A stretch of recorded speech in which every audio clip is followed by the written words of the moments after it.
Good morning. Okay, so here we are.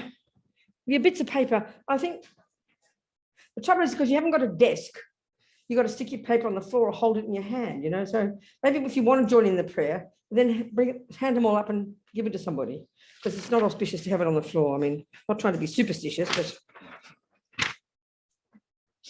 so just we do that. We're going to just do this little prayer. This is the middle one. This middle one, if you want to do the prayer with me, but the thoughts we're expressing, the first two lines are saying, just making this aspiration that until we're enlightened, we're going to rely upon the Buddha and his teachings and so on, you know. So if we feel we're Buddhist already, we have that thought. If not, you just leave it there. And the second two lines are like expressing, really, the Lamas would call it our motivation for why we're here together. We might say, what's our purpose? What's our goal, you know? So our purpose is to listen to these ideas coming from the Buddha about life so that we can take tools from it to help us develop our amazing potential so we can help others. Basically, it's that. And we'll sing it. That's one time we've said it. Now we'll do 2 times in Tibetan. Sangye chodang soke chognam la janchu badu dagni kyapsu chi dagi chonyen gipe sonam ki drola penche sangye dropa shog sangye chodang soke chognam la janchu badu dagni kyapsu chi dagi chonyen gipe sonam ki drola penche sangye dropa shog. That's it. So you want to hand them all up, I don't know, instead of having to have a hold on to them, just give them, yeah, grab and stick them here together so it makes it easier. Okay, people, so let's continue from last night. We've been talking about the mind, and we're beginning to talk specifically, we are talking specifically about the neurotic parts of the mind. And why we do this is not just to make us miserable, not just to make us feel guilty, which is how we think about it, but it's so that we can identify, and this is the point, this is the point. So we can identify these states of mind quite precisely, investigate them, recognize that they're conceptual stories. They're kind of like beliefs, you know, they're conceptual stories. And that these particular ones, these neurotic ones, are the source of our suffering. This is really all Buddha is saying. The words are very, very simple, but because they so utterly are different from our view, we literally can't hear them. We just can't hear them, you know. It's very fascinating. Buddha's point is so simple that the miserable parts of our mind, the anger, the jealousy, the depression, the anxiety, the fears, the attachment, so on and so forth, these very precise states of mind. Oh, look at that. There you go. It's a good sign. Purification, water coming down. Hail even better. Look at that, amazing. So it's what he's saying is very simple. We all don't want suffering. We know we suffer and we all don't want suffering, that's clear. And he says, you know what, guys, I found a method to get rid of it. That's all he's telling us. It's not complicated, the concept. When he says the main source of our suffering is what goes on in our mind. And this compels us to do things with our body and speech, which so imprints in our mind, this is karma, so seeds in our mind, program our mind, and that these seeds then ripen in the future as our suffering or our happiness. This is the essence of what Buddha is saying. This is the actual essence of what he's saying. And he's saying he's found these methods that he has found are the methods to stop suffering. So that's what he's saying. So I suppose the first thing to establish is we do suffer. But this gets complicated. We mentioned it briefly last night, I think. Perhaps you didn't, perhaps you did. But if we look at this Four Noble Truths, this first teaching, let's look into this then. Let's use this as our framework for the moment. So this very first teaching Buddha gave, you know, Buddha was this person who came out of this amazing, sophisticated system that was already existing in India, these ingenious yogis and scholars who were the ones, as Dalai Lama said, more than 3,000 years ago, who actually began the investigation into the nature of self. They're the ones that created this technique called so-called that vaguely mindfulness is based on. This technique is I know what's wrong. So if my phone is in the vicinity, it's always going to go to the phone first. Yes. Because it knows the phone. This happens all the time. So go here, go here. It's not connecting. That's good. Okay, here. Ah, there it is. So will you click on it? Now it's your phone. She's trying to contact. Oh, that's kind of dumb. Not yet sure. Yeah. What if I turn Bluetooth off on the phone That's fine. for now and then force it?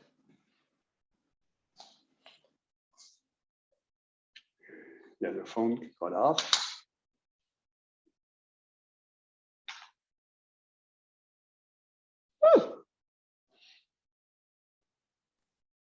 Hi, Hmm. sorry, can you mute yourself? Because we hear We'll you take, it's and not not you, we'll Venerable. take to spoon. Apologies. It's gonna be. It's all right.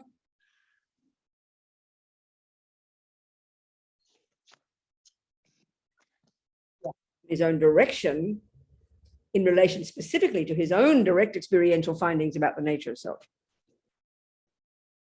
So already he'd been through this amazing system, had already discovered, and he agrees with those, this first level, there's 3 levels of suffering. The first noble truth, there are 3 levels of suffering. The first kind is the suffering of suffering, which is what we mean by suffering. It's when the bad things happen, basically. It's pretty simple, when the bad things happen.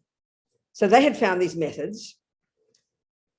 They too have the view of karma, which is that everything we think and do and say sow seeds in our mind that ripens in the future as our happiness or suffering. They had found that it's true that actually actions that are driven by neurosis leave seeds in the mind that ripen as future suffering. And they'd found solutions to stop that by abiding by the laws of karma and stopping suffering, living in ethics. Then the second level of suffering, and I'm going to go into that in more detail today, which is much more nuanced, harder to identify,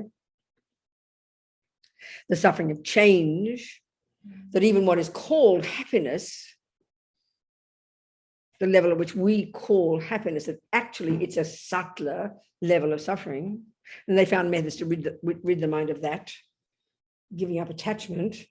But then they went all the way. And then they, as far as they were concerned, the subtlest level of this samadhi that you accomplish, this subtle concentration, they call that the peak of samsara, you know, all these different stages of mental development. But the Buddha found that they still hadn't removed the subtlest level of suffering. There still was the instinct of ego was still there. The primordial clinging to an intrinsic me was still there. So that's where he diverged in his own direction, specifically in relation to this way that things exist. Finally, this is all the teachings, the wisdom teachings in Buddhism, so-called, you know, these ones. So these 3 levels of suffering. So Buddha diverged in his own direction. Now we have what's called Buddhism. So his first teachings, he went as far as he could go. He spent years and years. He left his kingdom. He ran away, left his wife and kids, naughty, and his harem, all these women who served his purpose, served his, you know, made him happy, whatever they did those days.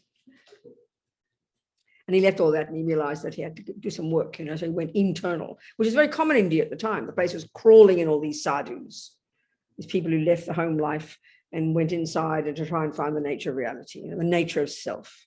They're the ones who began the investigation into the nature of self internally. That's it. And then the Buddha went off in his own direction. So he came to his conclusions about how things were. He rid the mind completely of this final misconception he's telling us. And then he started teaching. So he went off, he wandered off from Bodh Gaya, quite a few hours, to Varanasi, several days walk. This is a commercial now. I'm doing a commercial now. We go there every year. 20 years now, we've been leading these pilgrimages that raise money for the prison project. We do all these, go to these places where Buddha put his feet, you know.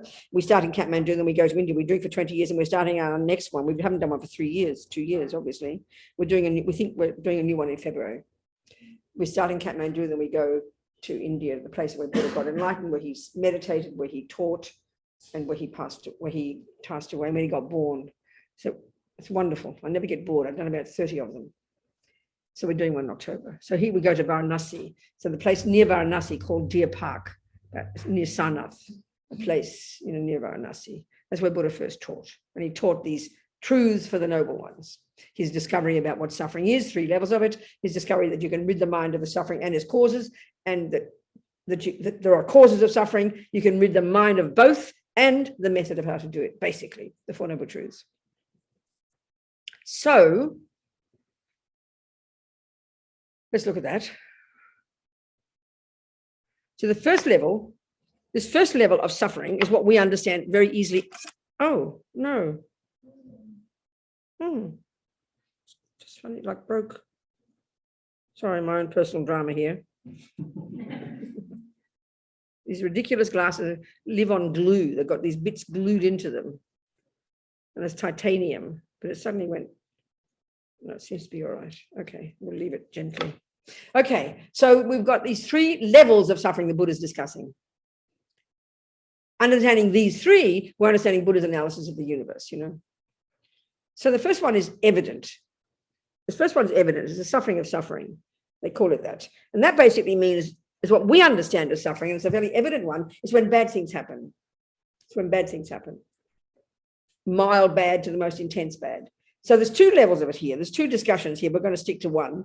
There's the broader analysis that Buddha has. You know, if we've studied a bit of Buddhism in depth, we'll understand this. The broader analysis is taking the entirety of the universe, not just the human realm. So Buddha would assert from his own experience, directly observing, that there are trillions upon trillions upon trillions of sentient beings. Mind possessors is the translation of the Tibetan word semchen. I like that a lot. Mind possessor. There are trillions upon trillions of mind possessors. So like we talked last night, mind being this cognitive process itself, not physical, not the handiwork of a creator or your mummy and daddy, not coming from nowhere, a beginningless and endless continuity of mental moments. Your consciousness, your mind. Buddha would assert there are trillions of these mind possessors, sentient beings. And all due to our past actions are experiencing different levels of suffering and happiness. The suffering and happiness is kind of a fundamental starting point in a way. And if we look at our lives, we can see that. Everybody wants happiness. No one wants suffering. So the suffering discussing here is the obvious one. But here, the broader perspective, the broader analysis is not just the human realm, but including all the other realms of existence, as Buddha says. So just mention them in passing here. We're going to go back to just the human realm where we are. So the Buddha would assert that there are trillions of these sentient beings. Tiny percentage is human. And this is similar to the observation of other religious philosophies, isn't it? Similar, some similarities you can see. It seems to me humans over the centuries have investigated and come up with similar findings, but very different analysis of these findings, very different analysis of explanations of it, you know, very different. So Buddha too has observed this person called Buddha who came along, this Indian system, with his subtle mind, of course, having accomplished shamatha, that there are other realms of existence, other beings that are not evident to our senses, not just like the humans and the animals. There are other beings. So some are in states of enormous joy, bliss, and he calls them God realms, which is equivalent to the Christians and Muslims' findings about paradise or heaven. So from the materialist point of view, obviously we can't cognize these. This is why we say they don't exist, that they're fantasy. But if we take the Buddhist view that you can access these subtle levels of mind that have the capacity to cognize subtler phenomena, then we can at least hypothesize it as a possibility, you know? This is the point here. So there are these subtler beings who have got, you know, extremely experiencing bliss, joy. And these are the fruit. The view of karma is that all these beings are not plonked there by someone else. They're not the product of a creator. They're not just random events. They're all experiencing the fruits of their past. And this is the fundamental point in Buddhism. There's no concept of a creator. We don't need creating. We do well creating our own suffering and our own happiness. So these God realm beings, a couple of them, this is within samsara. It's called the desire realm, the realm of attachment, driven by attachment, which we're going to discuss in more depth, which began last night. There are other realms more subtle that the Hindus have found that do exist as a result of this concentration. We'll forget them. Don't worry about them. So this desire realm has got 6 suburbs in it. And they're all the way on the spectrum from joy, blissful, very nice suburbs to the worst suburbs. And they're all states of mind. You can't get an aeroplane to them. It's like, what do they call in that Star Trek? You go into a lift and you turn up somewhere else, don't you? It's a bit like that. Transport. What? The transporter. There you go. But here's your mind, you see. You can't, because they're different levels of reality, put it that way. You need to access different levels of mind to observe these different realms of existence. And we can try to take this view that mind has got subtler levels. That's the only way this is possible to understand. Mind has subtler levels, subtler capacity for cognition. So the God realms, a couple of those, they're like equivalent really to the concept in Christianity of heaven. Now, as far as the Christians are concerned, that's it. That's the goal. But for the Buddha, that's still in samsara. And what defines its being in samsara, this term, is the presence in the mind of this subtle delusion, the primordial delusion that runs the universe. The primordial delusion that runs the suffering of the universe is primordial. We mentioned it briefly yesterday in the three poisons. This root one, this primordial sense of a misconception about the status of the I, and indeed everything else, that everything has this intrinsic, inherent, solid, concrete nature. I mean, it's a subtle concept for us. We don't discuss like this. So as a result of, so everybody in samsara is driven. The defining characteristic is the presence of this ego grasping, known colloquially as ego grasping, this ignorance that believes in an intrinsic me and everything else, which we can discuss. So if you're within samsara, you have this root delusion. And then within that, you have, due to virtue, due to goodness, abiding by the laws of karma, practicing virtue and goodness, you are reborn in samsara in one of these nice suburbs where everything is joyful and blissful. And it's the natural consequence of virtue. This is the fundamental point the Buddha is making. When we look at karma, look at the second noble truth. There are causes of suffering. Well, flip it over. There are causes of happiness, and they're in the mind. And there's two causes. One is the past action, karma, which is driven by the mind, what the body and speech does, driven by what's in the mind, will sow seeds in the mind that will ripen as future experiences. Again, this is a very simple concept, but it's utterly different from what we think, so we can't hear it properly. So the fruit of virtue is joy, is happiness. This is something I mentioned last night. If we hear it as a natural thing, that happiness, joy, pleasure, whatever word, whatever level you want of this, is the natural state of a mind that's unencumbered by delusions. That's the fruit of virtue. It's a literal point for the Buddha, that happiness, pleasure, joy, experiences, and experience in the world, we're going to go into this, are the fruit of virtue, fruit of positive states of mind and positive actions. And then further down from the God, you've got a couple of those, the fruit of virtue, you've got a human birth. And these God realms, their physical energy is like subtle light. Now, we humans clearly don't have a light body, a body like made of lead, isn't it? This bag of bones we walk around. So nevertheless, a human birth is not nearly as much joy as, say, a God realm birth, just speaking qualitatively, but it's a much better rebirth because we've got access to intelligence. That's the one advantage, the saving grace of having a human mind, a human birth. We've got delusions. We have a lot of suffering, physical suffering as well, but we've got access to virtue. So this is our saving grace. This is what we can utilize to get the hell out of samsara. Then further down, you've got three suburbs, each one worse than the next, that are the so-called lower realms. So you've got the animal rebirth. We can clearly see there are trillions upon trillions upon trillions upon trillions of them, probably 7 billion mosquitoes under your tree in one evening in summer. So clearly lots and lots of mind possessors get animal rebirth. And that's predominantly the result of negative karma ripening at the time of death.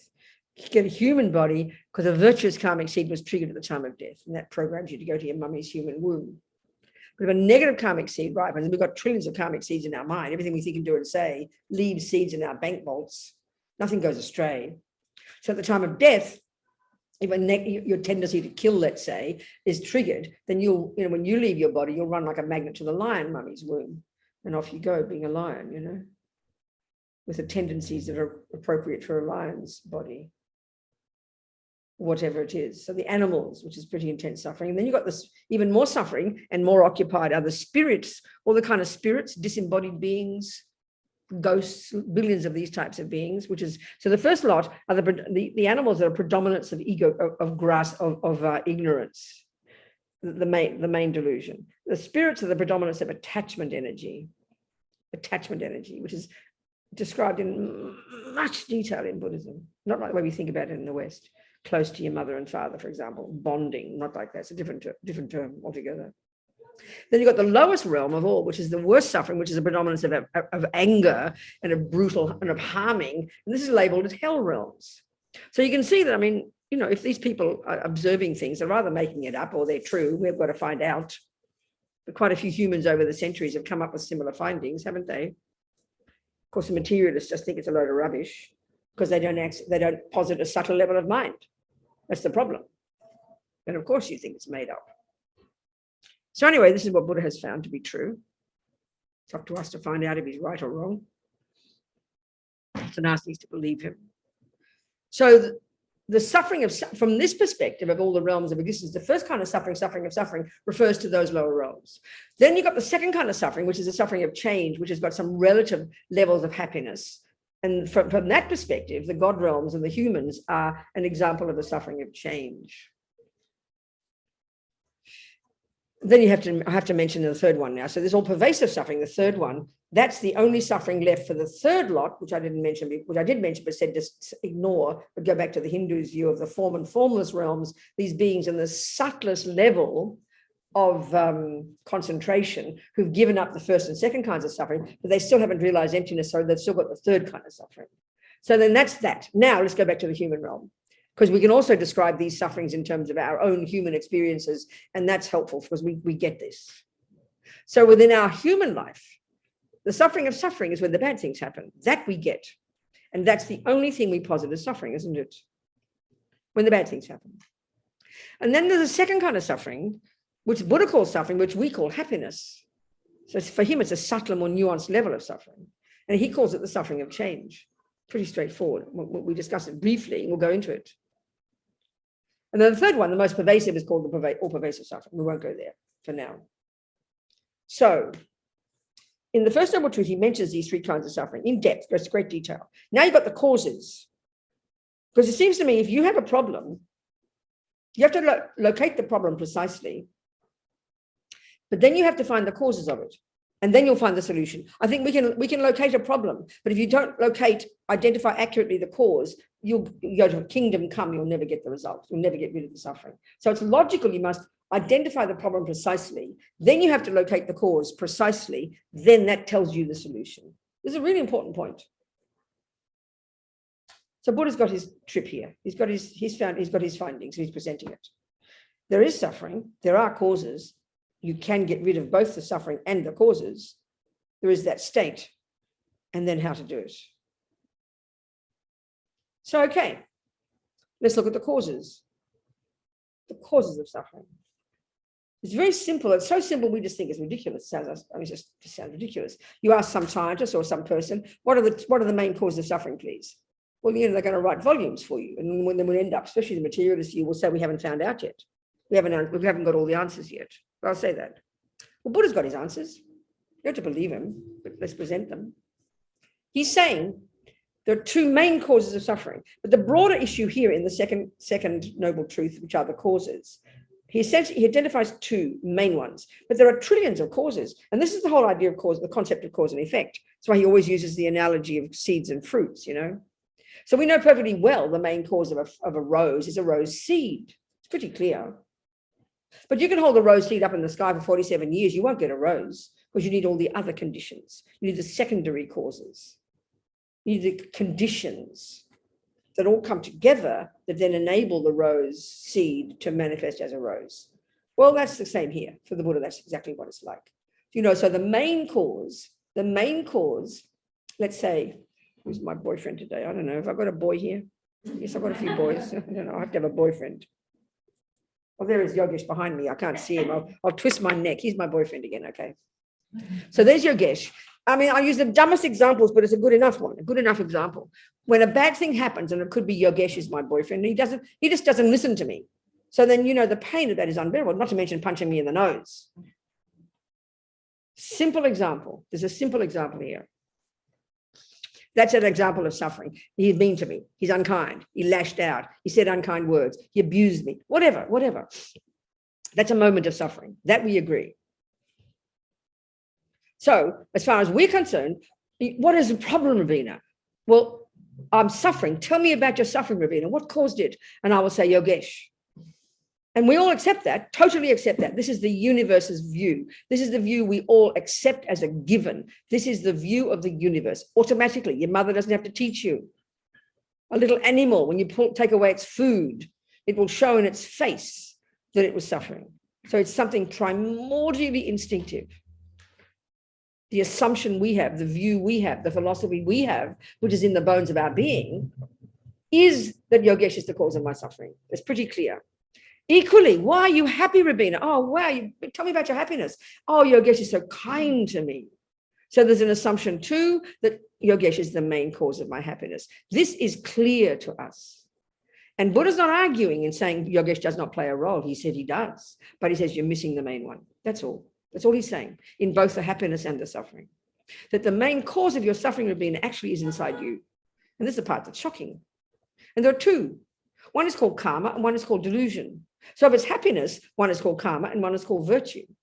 So one, there's an action I did 2.5 lives ago, just keep it simple, because my mind goes back and back, and everything I think and do and say is stored in my mind as seeds. Nothing goes astray. And the seed there has been there for maybe 22 lives, 2.5 lives, and then suddenly the condition is triggered. You know, Yogesh's mean words that triggers in me a moment of suffering. Not causes directly. There's a crucial difference. You know, you cannot say that the main cause of a rose is the water, but the rose won't grow without the water. But it's not the main cause; it's a secondary cause. The main cause is the seed. So the main cause of my suffering is due a past action. Speaking simply here, action of body and speech driven by a delusion, probably aversion, some action that dropped a seed in my mind, and then ripened as an experience of being harmed. Moment by moment. That's a moment of suffering. The main cause is my past action, driven second by a delusion. If Yogesh is kind to me, he gives me a gift. That's a moment, it triggers a moment of happiness in my mind. It triggers a moment of happiness in my mind. But the main cause is my past action of giving something, virtuous action of giving, driven by a virtue. That sows the seed in my mind, and then the fruit ripens. And this is every millisecond of the day, because every millisecond of the day, you've got an experience of happiness or suffering. Forget about the third category of experiences. There's either happy feeling, suffering feeling, or neutral feeling. Forget the neutral for now, because we only care about the happy and the suffering ones. So this is technically Buddha's analysis. It's not complicated, but it's so absurdly different. It's like a joke. And where did Buddha get this information from? I always quote this fellow in New Zealand, in Nelson, 20 years ago, said, "Who revealed the teachings of the Buddha?" I love quoting this, because that's the assumption of religion, isn't it? It has to come from revelation. It has to come from on high, because this is not something we can observe. That's the assumption we have in creative religions, which is fine, but it's not Buddha's assumption. If there's anything that Buddha has said, or anything in the Buddhist teachings that is said to come from Buddha, that if you can't finally prove it, first, even theoretically, it is not true. This is shocking to hear. So I said to this fellow, would you ask Einstein who revealed the teachings about relativity to him? And of course, everyone laughed. But of course, we wouldn't.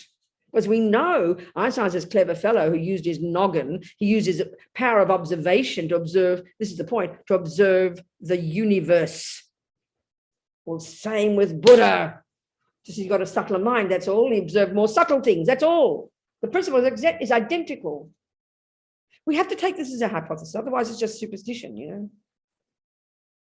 Buddha might be wrong. And as the Dalai Lama says, if you can prove he's wrong, then you must reject him. Of course you would, just like you would Einstein. It's very clear. That's the view. But it's very shocking to us because we don't think of it this way. And because it's so-called religious philosophy, we think of it as punishment and reward, don't we? Buddha's the boss, you know, goes around with his big stick or with his wand, making you happy or suffer.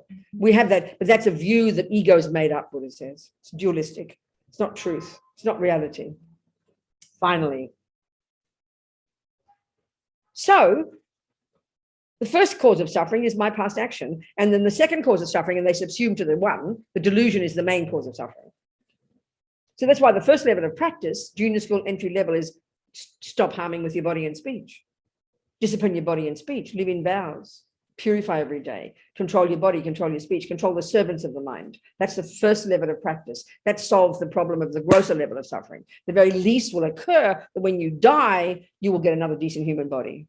Carry on bopping on your spiritual path because you've controlled your body and speech. And the actions of body and speech driven by a delusion, cause the worst kind of suffering, which is the suffering of the rebirth.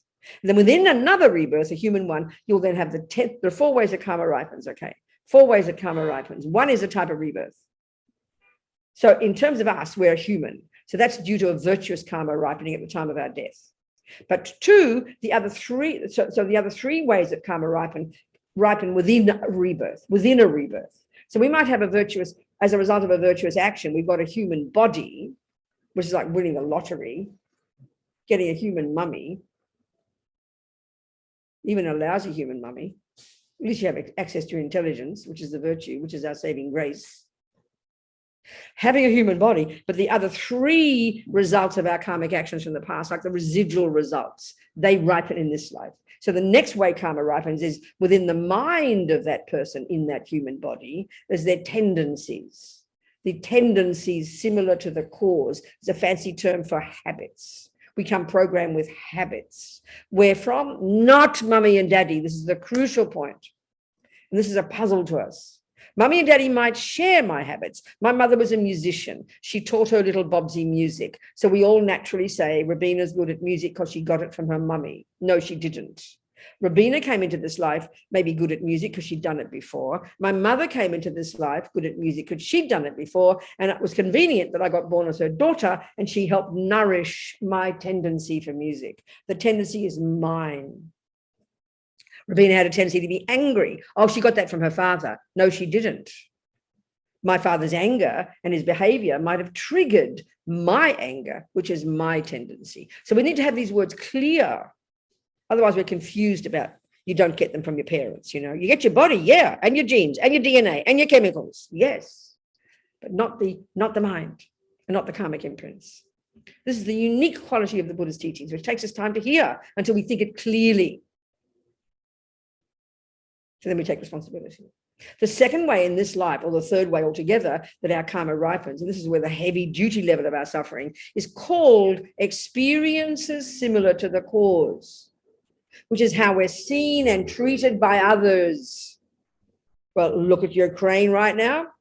Look at another place right now where people are lovely and happy and leave their doors open and people smile at each other and mow each other's grass and take care and give gifts and the weather's lovely. And no, that's just not that one yet. But experience is similar to the cause. Every moment that someone is kind to you, every moment someone believes your words, every moment someone gives you something, every moment someone approves of you, every moment someone smiles at you, that's experiences similar to the cause of your past virtue, your past non-lying, your past non-killing, your past kindness. You created that. This is hard for us to hear. But again, it's a technical point. So we want to even understand what Buddha's saying, whether or not you take it on board, that's your decision. We've got to be clear about what it means. Experiences similar to the cause. Every millisecond of how I'm seen and treated by others is the fruit of an action like that. Someone doesn't believe your words, that's due to past lying. Someone punches you in the nose, is due to past harming. Someone abuses, lies, murders, rapes. You look at the world, look at the world, look at the world. Past actions like that. And then every happy experience. We have to keep remembering the happy ones because we only think of it as bad. It's too heavy for our minds. Every millisecond, anyone is nice to you, but we take it for granted, don't we? We take it for granted. We never think it's a result of actions. We only ever ask, why do bad things happen? We never ask, why do good things happen? Because we just greedily grasp at it and give me more, please, because I deserve it. That's how we feel. That's our philosophy. That's the philosophy of attachment and aversion. That's the philosophy of ego grasping. It's the philosophy of samsara, Buddha says, in the bones of our being. The fourth way our karma ripens is called even environmental karma, the way the very physical world itself impacts upon us. So look at COVID-19 or COVID-21. Why don't we close the windows? Don't you think so? Yes. I mean, I speak louder than the weather, but still.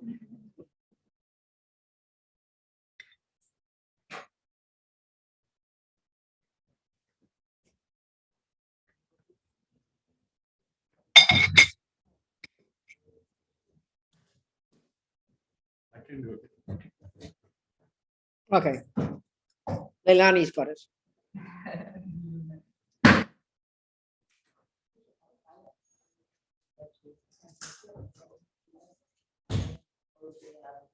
There you go. Thank you. Thanks, Yogesh. Good. Okay. And if we start suffocating, we can open them again. I thought you had AC here. No?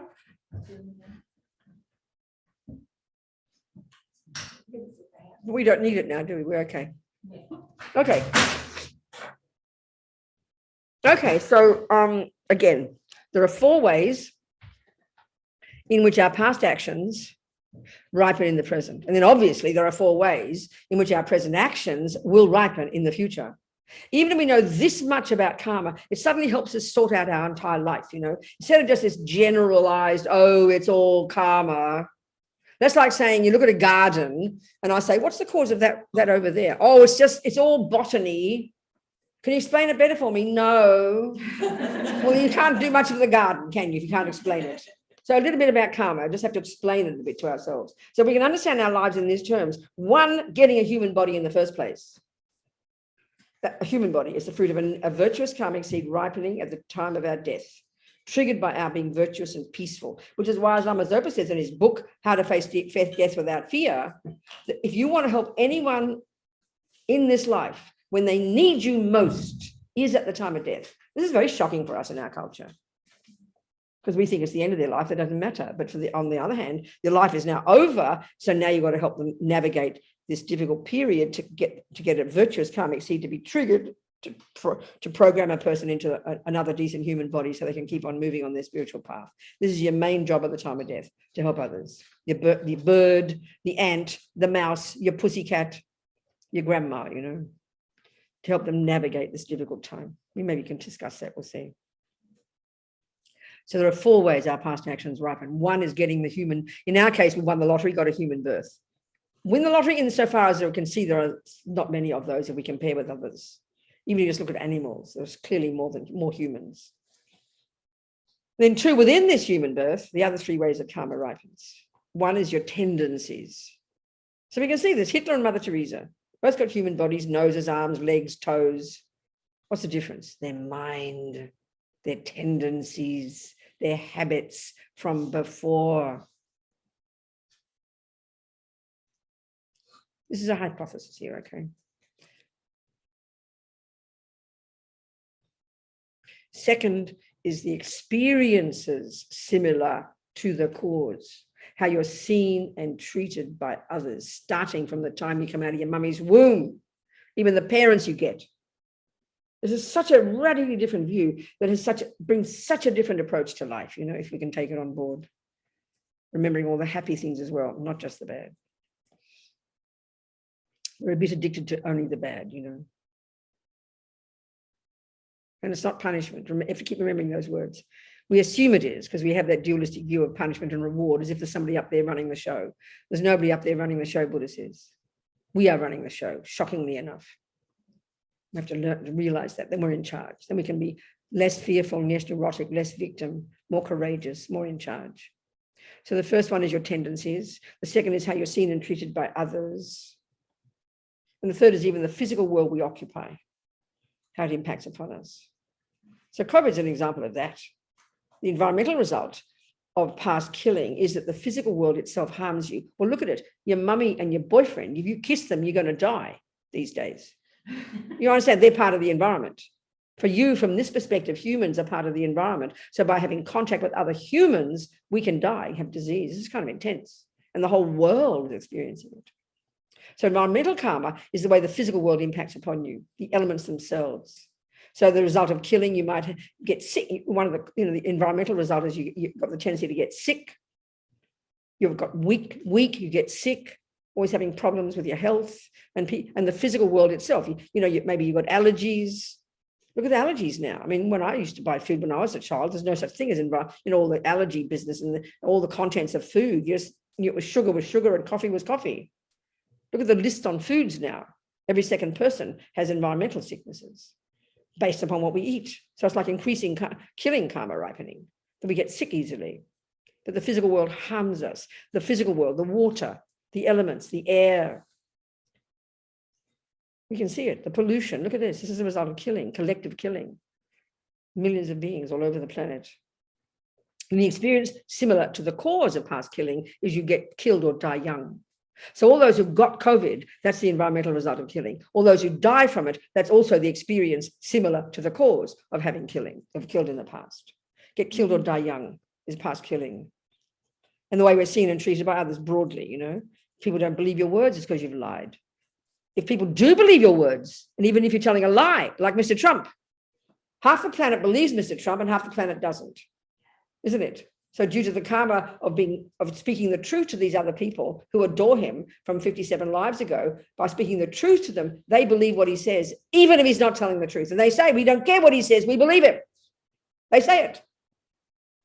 It's very fascinating. And all the people who don't believe him, because he probably is telling a lie, all those Pinocchios that Washington Post discovered. If you read the Washington Post, I read it on my iPad. Along with the Financial Times and New York Times, Vogue, Vanity Fair, New Yorker, Atlantic, and Economist.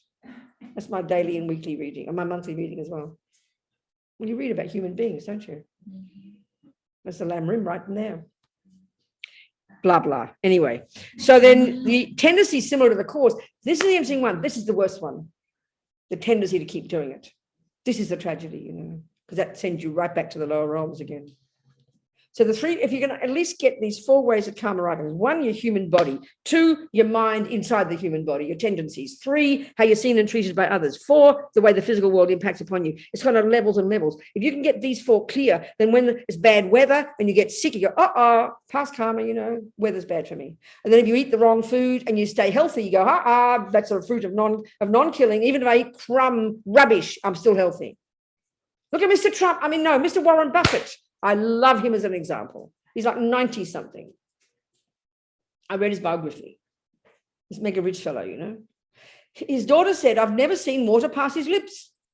He's famous for his regular diet. Since he's a boy, his total diet is cheeseburgers, some flavored Coca-Cola, cherry Coke, sorry, thank you, he knows. Your guest knows. Cherry Coke and vanilla ice cream. That's his diet, and he's 90 something. That's due to past killing, non-killing. No matter what he eats, it nourishes him, and he's got a long life.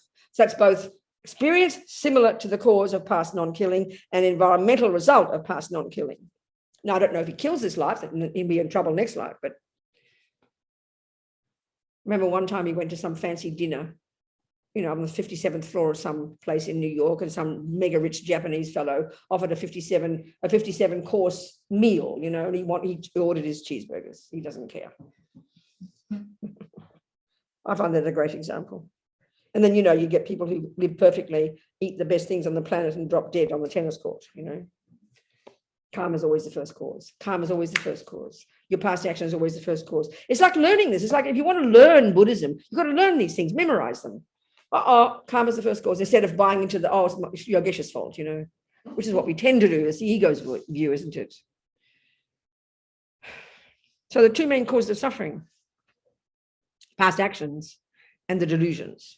And so junior school, entry level, grade 1, abiding by the laws of karma and not killing and stealing and lying and harming, misusing your body and speech, that conquers the first kind of suffering. And then the second one, when you get to the second scope, where you start to go into your mind itself, which is what we're discussing here, where you start to investigate the mind itself, that conquers the second one. And then from this, you get renunciation. And then finally, when you uproot the main delusion, you achieve your nirvana. You get out of suffering altogether. These are Buddha's techniques, his methods, you know. So we have to recognize these different levels of suffering. So now, if we take this view that karma and delusions are the main cause of suffering, and now let's look at the delusions themselves specifically. These are the main cause. The 2 subsumed to this one. Subsume, I never understand the preposition. What's the right preposition for after subsume? Yogesh, are you clever? Under. Subsume under? Really? By, subsumed by. Huh? Subsumed by. Subsumed by? Something is subsumed by. Oh, I don't get that one. Um, So Or if something attachment's the main cause and karma, so they come down to 1. So how would you use subsume in there? Subsume to down into 1. Subsume to the 1. I don't know. Never mind. Maybe I'm using the wrong verb. So never mind, people. So anyway, delusions are the main cause, and it gives rise to what you do with your body and speech, which is karma. Okay, what you do in your mind also creates karma, but the body and speech is the one that do the harm. So let's look at the delusions then. Let's look at the delusions, which is what we're doing here. So the 3 poisons, these are the 3. There are thousands of them all, thousands of these neurotic states of mind, and they all, it's like a map, and they all come down to these 3. They're all rooted in these 3. So there's a very intimate relationship between these states of mind, which is not how we think in modern psychological models. We just don't think this way. You know, just you go to your therapist and you talk about your attachment and your anger. It's like it's almost peripheral. These are the root of suffering for Buddha. The root of these 2 is this ego grasping, the primordial mistaken sense of a self, which we'll discuss later. This so-called ignorance. So attachment effectively is the main cause of suffering, and that's why Buddha would call the entire realms of existence the realm of attachment, the desire realm. Desire, attachment are synonyms, you know, for this neurotic state of mind. We can use these words in a good way. Don't worry about that. That's not contradiction. We're talking about the actual delusions, this misconceptions, this primordial dissatisfaction, which then gives rise to hankering, which gives rise to, therefore, searching for something out there, the object of the senses, such that when you get it, it will trigger happy feelings and fill up the gaping hole of dissatisfaction. This is the methodology of attachment. That's its philosophy. So you could, so within this, so then, okay, when attachment drives, this assumption to get what I want and get happy feelings every second drives us. And so what happens when it doesn't get that? This is the key. What happens when attachment is thwarted? What happens when this assumption is bumped into, when it meets what it doesn't want? That second is the arising of the 3rd of these 3 poisons, which is called aversion. So attachment is assumption to get the lovely things, and when it does, you greedily grasp at them. And when attachment doesn't get what it wants, and you bump into that thing, that arises the shock of aversion. Oh my God, look at that red light. You know, as soon as attachment gets what it doesn't want, as soon as attachment doesn't get what it wants, aversion arises right there, that second. It can be subtle. Of course, we don't notice it then. That's annoyed, irritated, upset, frustrated. But when it's strong, it's called anger. You could say like that. And when it's built up, you know, lifetimes, day, week, month, years of moments of aversion, moments of irritation, frustration, annoyance, eventually it becomes depression, primordial, paralyzed, a build-up of aversion, a build-up of thwarted attachment. And because it's more subtle, we don't notice it until it's too late.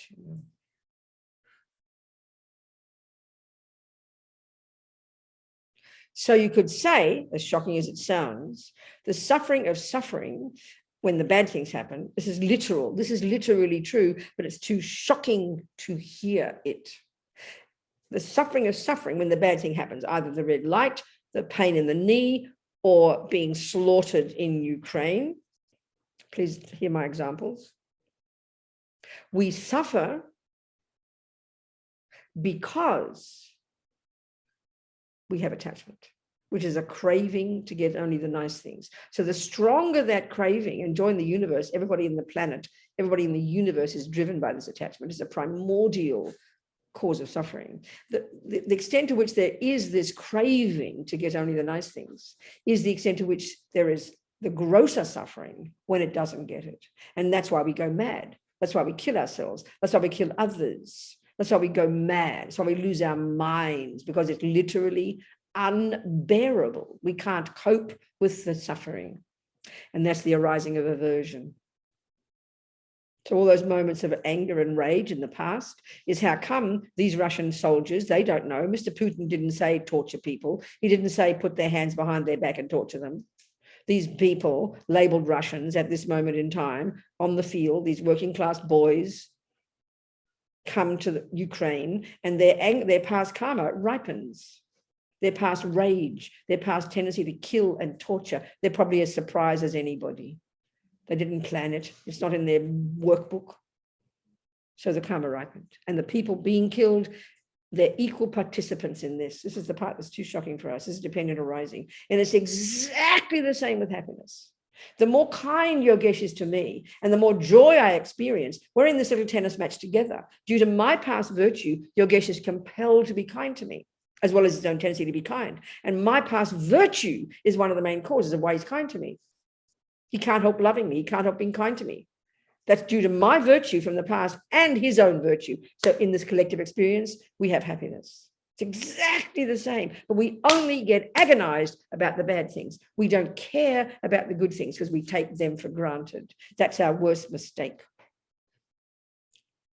In other words, the hubris we have of attachment is, well, I deserve happiness. Of course, you take it for granted. It's normal. Happiness is what you should get, but there's no should here. It's like assuming your garden. Well, of course, I've got flowers. I deserve flowers. So this is an interesting point. We can again spend the rest of the day on this one. The word deserve is so heavy. Oh. You don't look in your bank account and go, how dare there be no dollars in my bank? I deserve dollars. Is there not there a clear assumption that somehow someone hasn't given you dollars? Is that not true?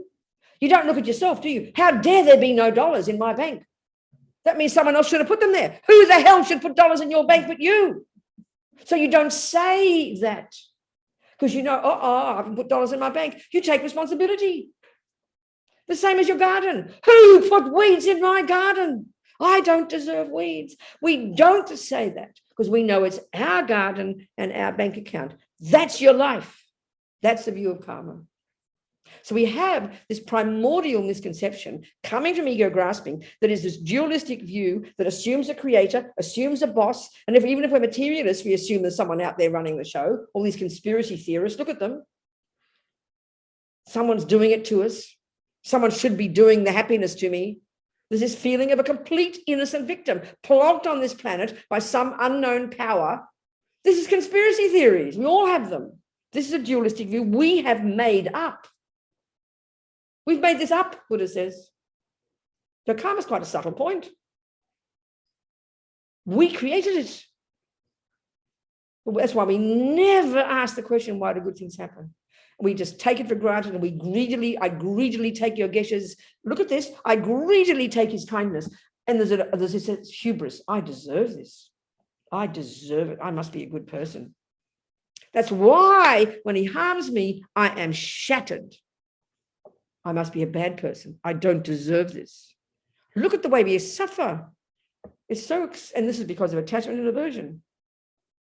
The voices of ego grasping, these misconceptions, these delusions, these poisons, these afflicted emotions, these toxic emotions that Buddha has identified as the causes of all our suffering. We can kind of hear it, you know. And this is deep in the bones of every sentient being, every monkey, every dog, every hell being, every ghost, every god. So it's hard work, identifying it and getting rid of it, because that's the cause of your suffering. And your past actions of harming others on the basis of these is why you get harmed themselves. And the virtues on the basis of your virtuous actions, you get benefited by others. But because attachment is so arrogant and demanding and sort of, it's a sense of right, it's a sense of entitlement. Attachment is a sense of entitlement. I deserve happiness. Give me more. I don't deserve suffering. And that's how don't hear it as blame. Don't hear it as Buddha kind of blaming us. He's pointing out why we suffer. That's why we lose our mind. That's why people have trauma. People bury. That's why people have PTSD, because we can't cope with the things that attachment doesn't want. We don't know what to do with it. It's too painful. It's too unbearable. When you see suffering, it's too unbearable. So you bury it away. This is why we suffer. So you could argue, this is the part that's shocking, that when you're like, say, at this level of even some reasonable level of no attachment and no aversion, you do not suffer. This is the point.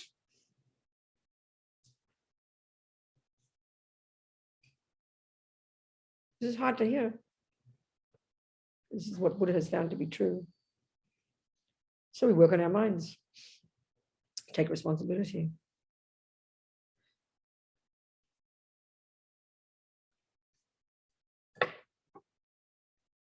What's our schedule? 11:30, 10:30, 11:30. What time's our lunch break?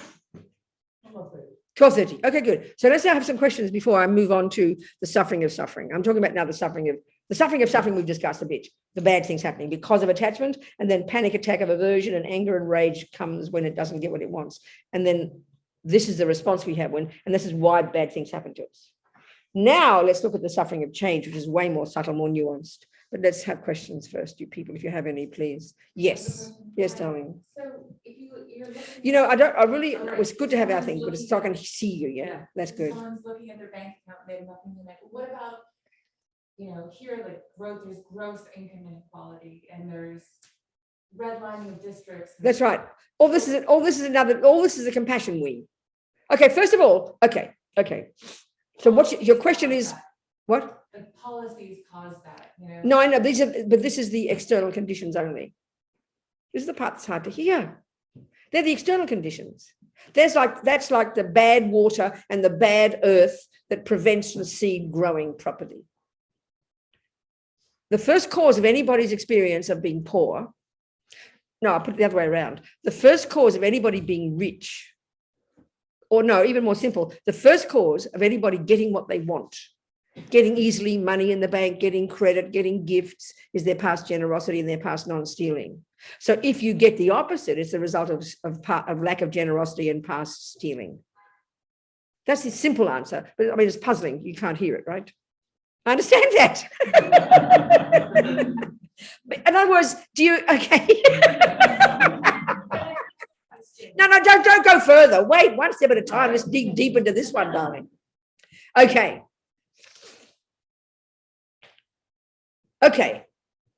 Can you try and hear it without blame? It's just a view, Buddha's view. You might be talking a load of rubbish. It might be a wasting time. Like, this is ridiculous. I'm not coming to this dumb place again. It could be that.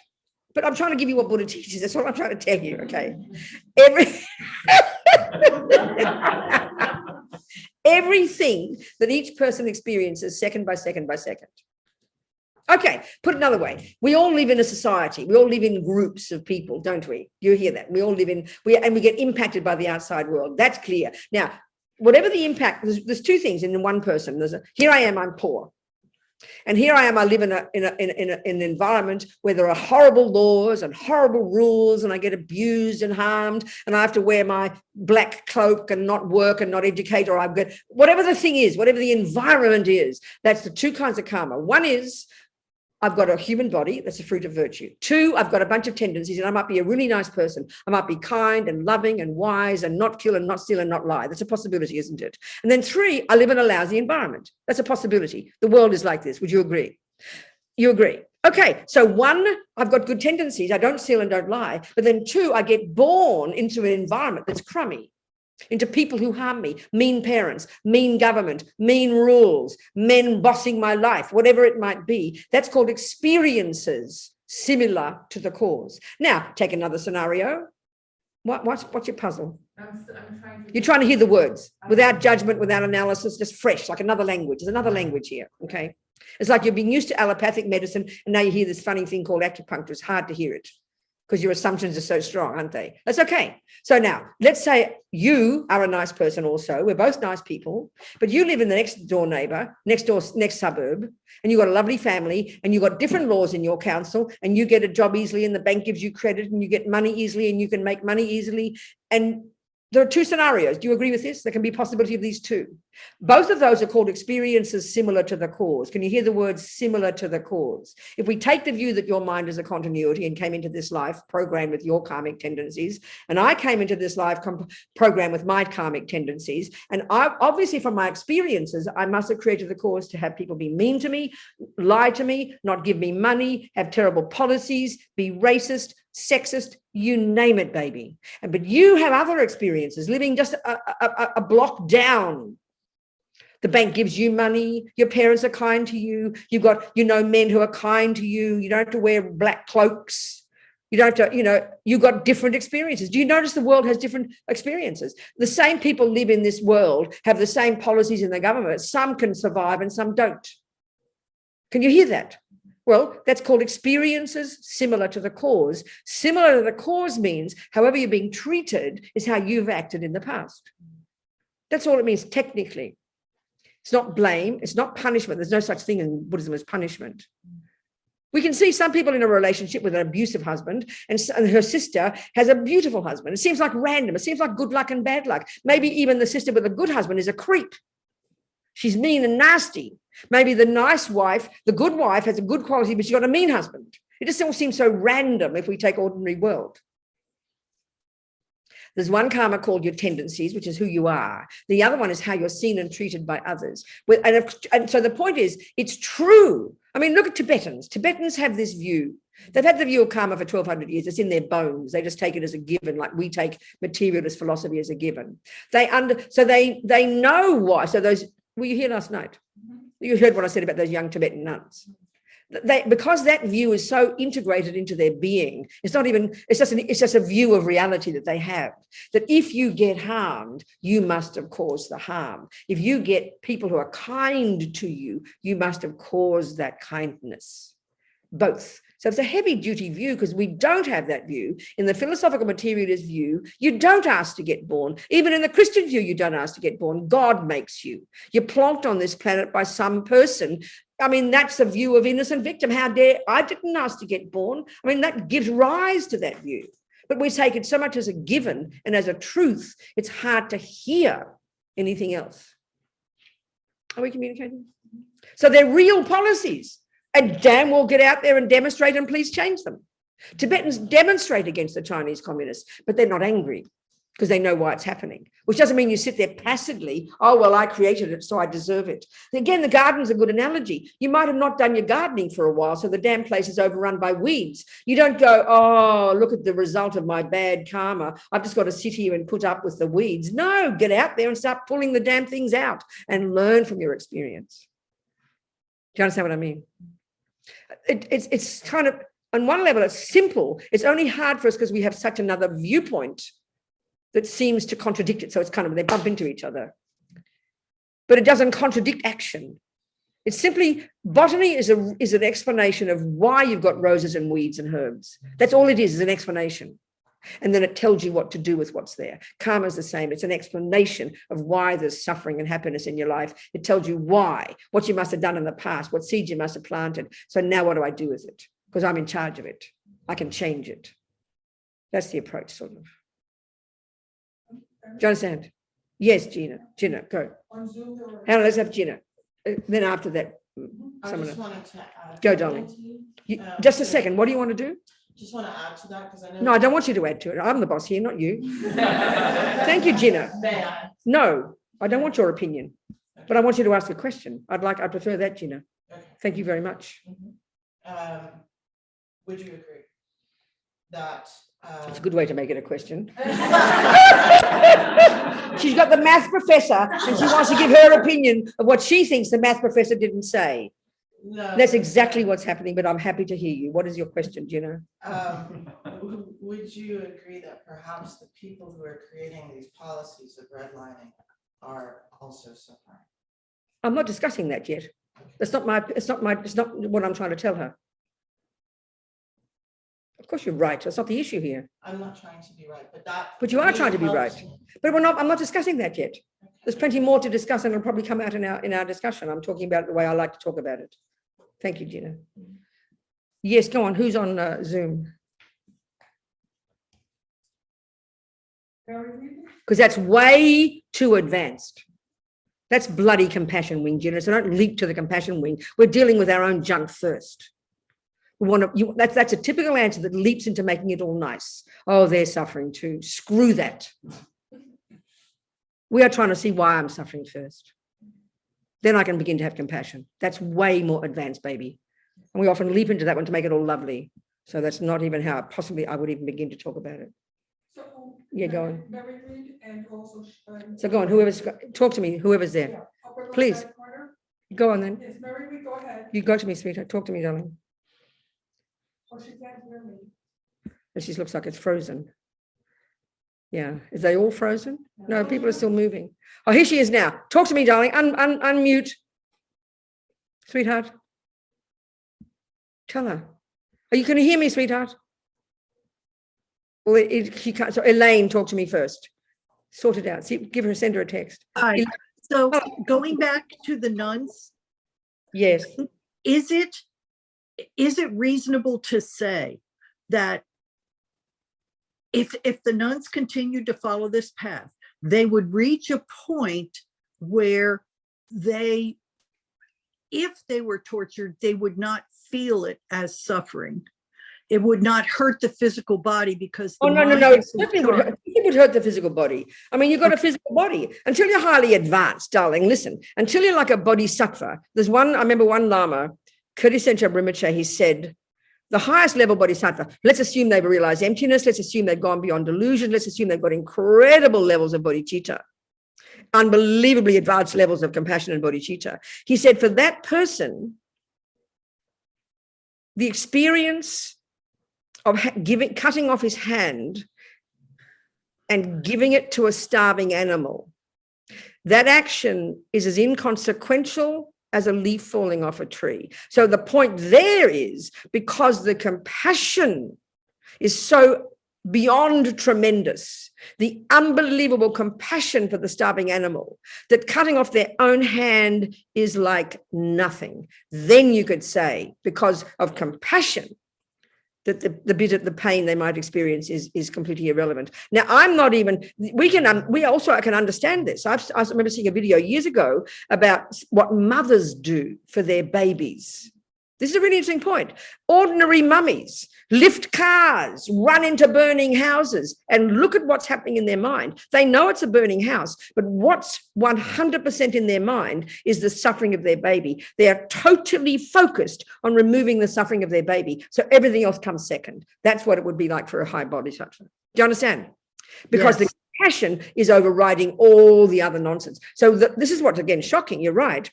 The reason we suffer so tremendously, even when we have a headache, this is so hard for us to hear, is because we have such attachment to having only pleasure, such attachment to having no headache, that when the headache comes, it's the aversion, the resistance to it, the aversion, the anger, that is the cause of why we suffer so badly, not the physical. This is shocking to hear. It's exactly the same if the suffering of, like my friends in prison, who have learned to transform their experiences from this nightmare of being accused of murder, living in isolation for years when people are convinced you've murdered somebody and you're totally innocent. They've so changed their mind that this physical environment, this suffering and this torture of being accused, not torture physical, of being accused wrongly, doesn't touch them anymore because they've changed their minds. This is the point. This is the point. Thank you, Venerable. You hear me? And it's Yeah. radical if we think about it. But we know from our own experiences it's possible. We know that. You understand? Yes, Yes, Elaine. Thank you. thank you. So then, Mary, come Okay, on. yes, Venerable Robina. If we are supposed to follow a system and really look at attachment and aversion and work with those to minimize them and ultimately get rid of them, Yeah. but you say we don't pay any attention to the happy things that happen to us and the good things. Is there something we are supposed to be doing as a reaction to or an acceptance of the good karma Yes. that manifests? As a result of your actions, exactly the same. But are we Being supposed to self-correct. react to it? What? Are we supposed to react to it actively in the way that we are supposed to examine and Yes, react it's so to? clear, it's so the wrong- simple, it's so obvious. If you've got a garden and you see the weeds and you know the law of karma, the law of cause and effect is that you must have sowed those weeds, you must have let them grow. So when you see a weed, you go, I must have put it in there and I didn't realize, I'm going to pull it out, because you know you don't want weeds. And then you see the flowers, you delight that you were so intelligent that you sowed all those seeds and now you've got the delicious fruits and you're going to grow more. That's the real benefit of looking at your life and seeing all the good things that happen. You don't take granted for any second of what you do, the wealth that is there, the kindness, your good husband, your children, the lack of pain in your body. Because we got attachment, the hubris is I deserve it. So we sit in it and greedily grasp at it. But if you apply karma to it, every second of anything good happening, you rejoice and delight. My God, look at this. This is the fruit of my past virtue. Do I like this? Yes, I'm going to keep creating more of it. This is the bare minimum. So you keep putting more. You eat up. If you've got the hubris of, oh, look, aren't I lucky, all these cauliflowers and veggies in my garden, and you greedily eat them up and you end up with none. But if you know karma, that you grew them, the moment you eat one veggie, you sow another veggie because you want to keep getting more veggies. That's the view. You delight and rejoice in your happiness and you keep creating more of it. Thank you. You see, you've got money in the bank. It's an ordinary example. You know it's not there from some person popping it in your bank. You earned it. Every cent you appreciate. One, you won't waste it. And two, you'll keep putting more in. I mean, it's an example, a simple example of cause and effect. Okay. You hearing me? I'm totally hearing you. Good. But we sit on it. Oh, aren't I lucky? The universe is so good to me. This is arrogance. No universe being good to you. You're good to yourself. So you don't waste it. That's the one. So that's why if you can be, if you see that your life is not too bad, now talking, what's your name? Kara. So if you are being compassionate, this is the compassion wing. We've got the wisdom wing first, looking at why things happen to us. Why is this going on? What is the problem? What have I caused? How can I fix it? Rejoicing in your goodness. Now you can go, my God, we're in the same boat. How can I help? Then you get out there. You change the policies. You become a politician. You do whatever you do to help. Or be like these, Bill Gates's wife, Steve Jobs's wife, ex-wife, the third one, Bezos's wife. They're all got this, they're worth like hundreds of billions, and they're these best philanthropists on the planet, giving it all away, trying to help the world. That's the compassion wing. That's the compassion wing. You understand? You use your good fortune, not to sit on it. Aren't I lucky? No. Now you get out there and you help others. That's the one. Who else there? Yes, sweetheart. Where is passion? Who? Passion. Tell me about passion, darling. I'm an artist, and I just have these feelings all the time of just like, go for it. And I use that. Good. Okay, good. Stop right there. Yes. Very Very good. Let's say, okay. I had many friends in prison back in the 90s, and they're still there, some of them, because they were gangsters in Los Angeles. Right? They had passion. Total, absolute passion to be the best damn gangster on the planet. They would have given their life for their homeboys. Now that's passion, but mixed with delusion. So how about passion mixed with virtue? That's the answer, sweetheart.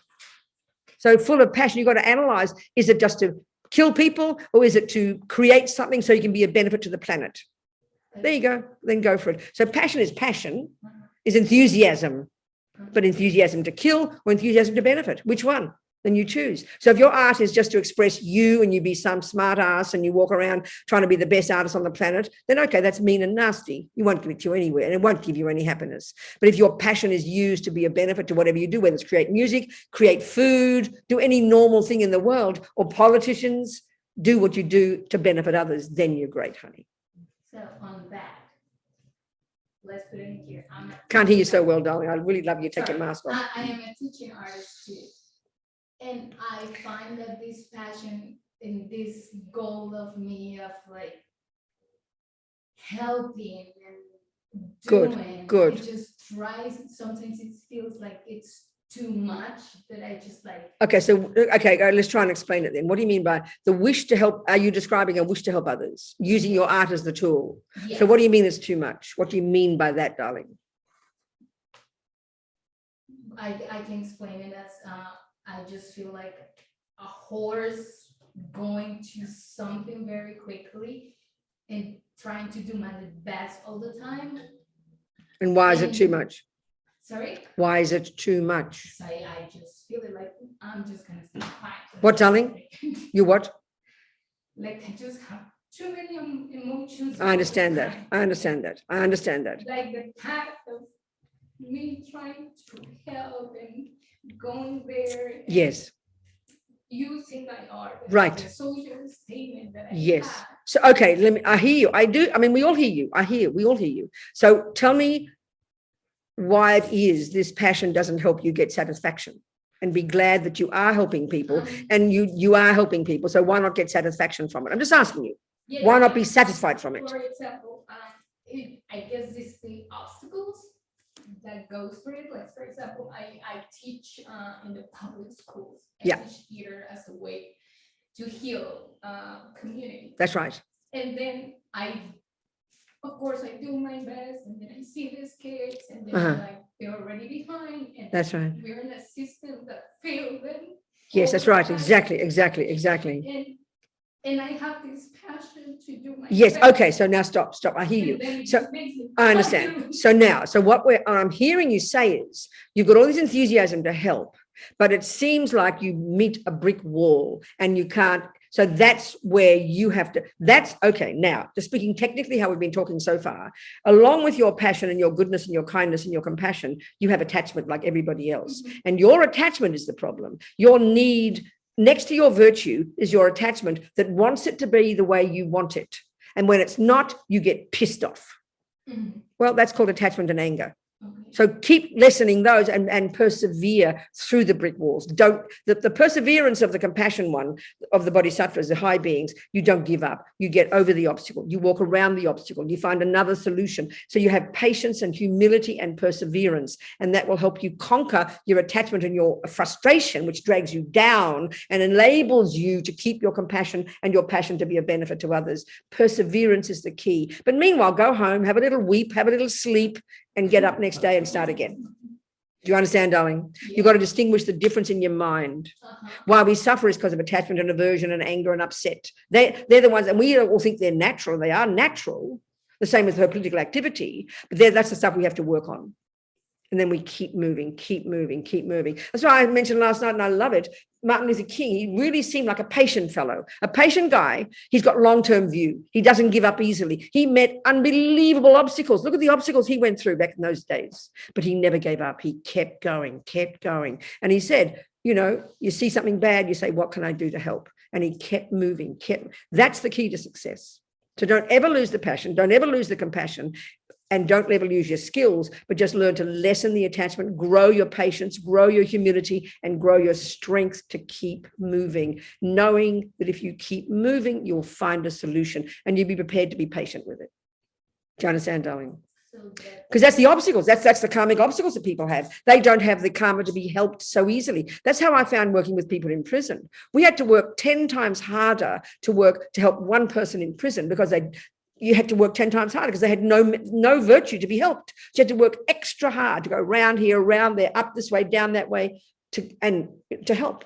So we persevere from our side, and then not too many expectations, not too much attachment. That's what makes us crazy. But we have to see the difference in our mind. And this is the part that's really, really tricky, darling, because they all come together in one big soup of emotion. Mm-hmm. It demands this inner awareness. Do you understand? Yeah. So just keep moving, darling.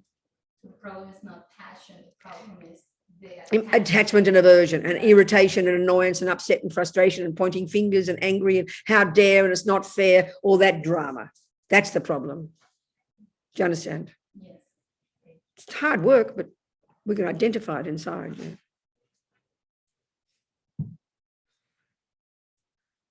12 o'clock. Yes, please talk to me. Can karma ripen in the same lifetime? Speak a bit louder. Can karma ripen? Well, this is a curious one, let's just try and analyze. Yeah, let's analyze it. That's okay. Let's analyze it. Very interesting point. So Yen used the garden analogy. Look at what a lovely cloth. Look at this nice cloth. Look at that. Some person sewed that. How amazing. Look at that. Some grandmother, probably. Anyway. Very nice. Look at the red lining. I can't get over it. So sweet and pink. Look. Where'd it come from? It was in the drawer. On the drawer. Self-existently came out of the drawer. Okay, let's look at it. So you walk into your garden and there's full of things, right? Weeds and herbs and flowers and trees, isn't it? And bushes and fruits. So it's really obvious, if you know botany, that it had causes. And they were not planted yesterday, were they? They were planted probably weeks ago, months ago, sometimes years ago. So what's there now, this second in the garden of your life, this second, whatever's there is the fruit of actions you did 1, 20, 1,000 lifetimes ago, generally speaking. So now you start working on your garden and you start pulling out the weeds, and then suddenly that enables a flower next door to grow, doesn't it? Because you give it space. Well, that flower was not planted yesterday either. So you're weeding today, you're working on your mind today, you're purifying today, can help remove some of the rubbish that you planted in the past and enables other plants you planted in the past, like the flowers and the weeds, the good things, to ripen. So if you're generous today, let's say, you decide, let's say today you stop stealing. You've been stealing, let's say, and you decide, I'm going to stop stealing. Suddenly tomorrow, someone gives you a gift. So the first thing we think is, oh, that's the fruit of karma. That's because I was not stealing today. No, you're not stealing today is a decision you made. The seed was already there, but the conditions came together for your thought to arise, I'm going to stop stealing. And then suddenly that nourished another seed that you planted 22 lives ago to receive a gift. So what you do today nourishes and supports what seeds are already there. That's the way to say it. It's rare that a thing you do in this life ripens itself in this life. It's a really important point to think about. Do you understand the answer? How about bad karma, right? Pardon? How about bad karma, right? Well, I'm talking about the same thing, darling. Exactly the same thing. I mean, anything you do, we tend to think karma, the usual view in the materialist world is karma is like immediate. You steal today, so you get stolen from tomorrow. The stealing today that you do is the fruit of an action you planted, this tendency in your mind from many lives ago that you got born with. And then that triggers the ripening of another seed from past stealing in 27 lives ago to be stolen from. So the stealing today didn't directly cause this being stolen from tomorrow. Are you hearing me? So all the seeds have to be there. So that's why some people can steal all their lives and keep getting gifts, because they've got at the moment, they can't access any non-stealing karma happening to them. That's why we think karma is not instant. It is not like that at all. It's much more subtle, like the garden. You do the planting now, it won't ripen tomorrow. But if you pull the weed out, it could nourish a seed that's already under there to give it space to ripen. But they're not direct, they're indirect causes. Do you understand? Yes, Jenna. Yes, darling. This is a real question. A real question. Okay. So I had the experience recently of someone taking my debit card and trying to fraud me. And so that would be a past karma ripening, yeah? Your past stealing, that's right. Right. Ripening. But, Then I had no strong attachment to it or strong aversion. I was like, eh.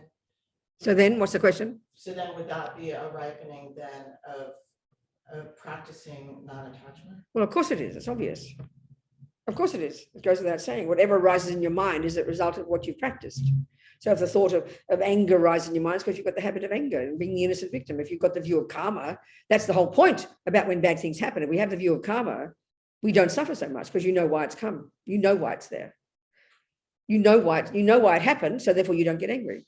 That's the logic. So this is why the Tibetan nuns, Kara, because they have the view of karma so integrated into their mind that when something arises in their life, if it's good, they own it and nourish it and delight. This is the fruit of my virtue. I must keep using this and grow more veggies.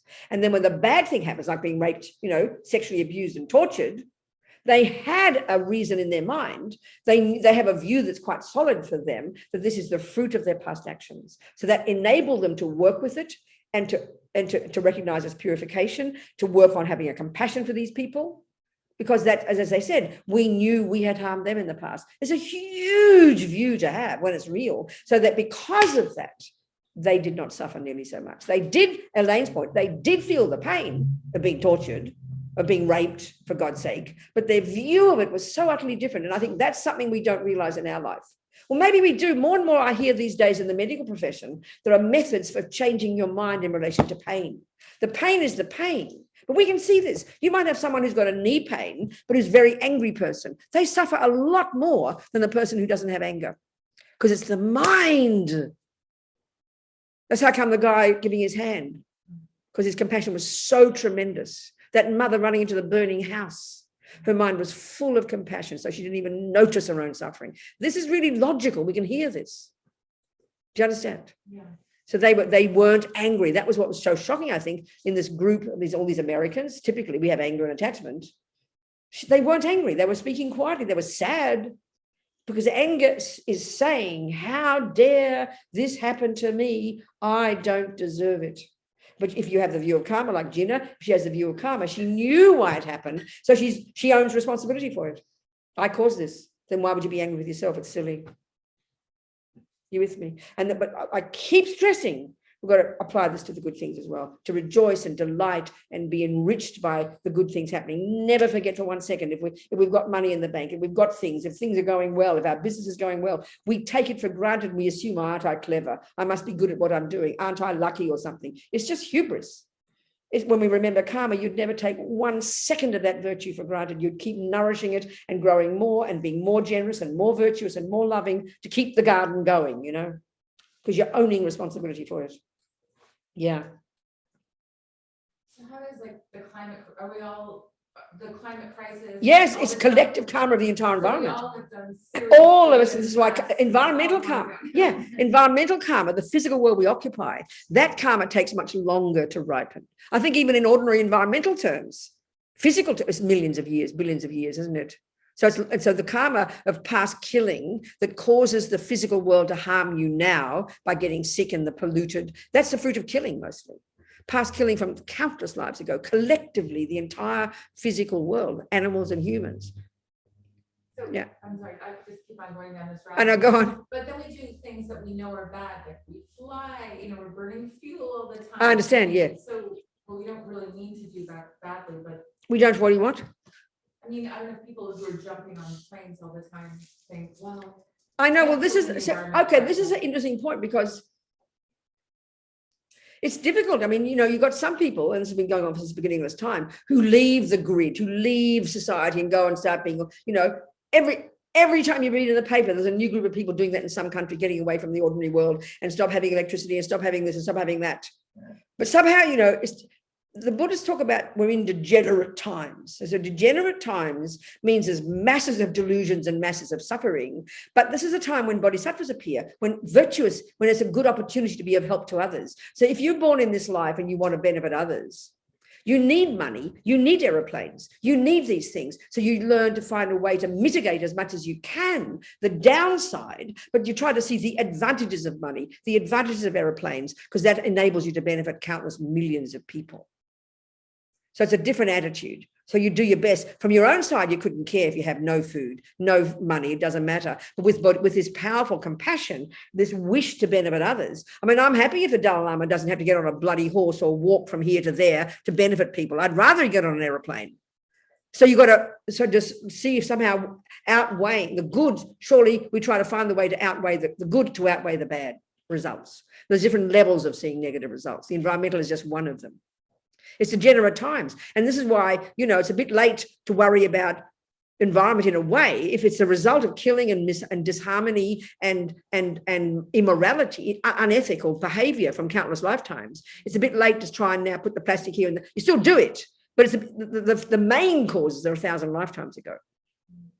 So you do your best you can within the messy place that we are. In other words, what would be virtuous if you're living in a concentration camp? Where everything's in such suffering, you can't believe it. Doing something that might be naughty, like putting the plastic in the wrong thing, is hardly important. You get my point? It's all relative, You do what you can according to the situation and constantly wanting to make it to be of benefit to the world.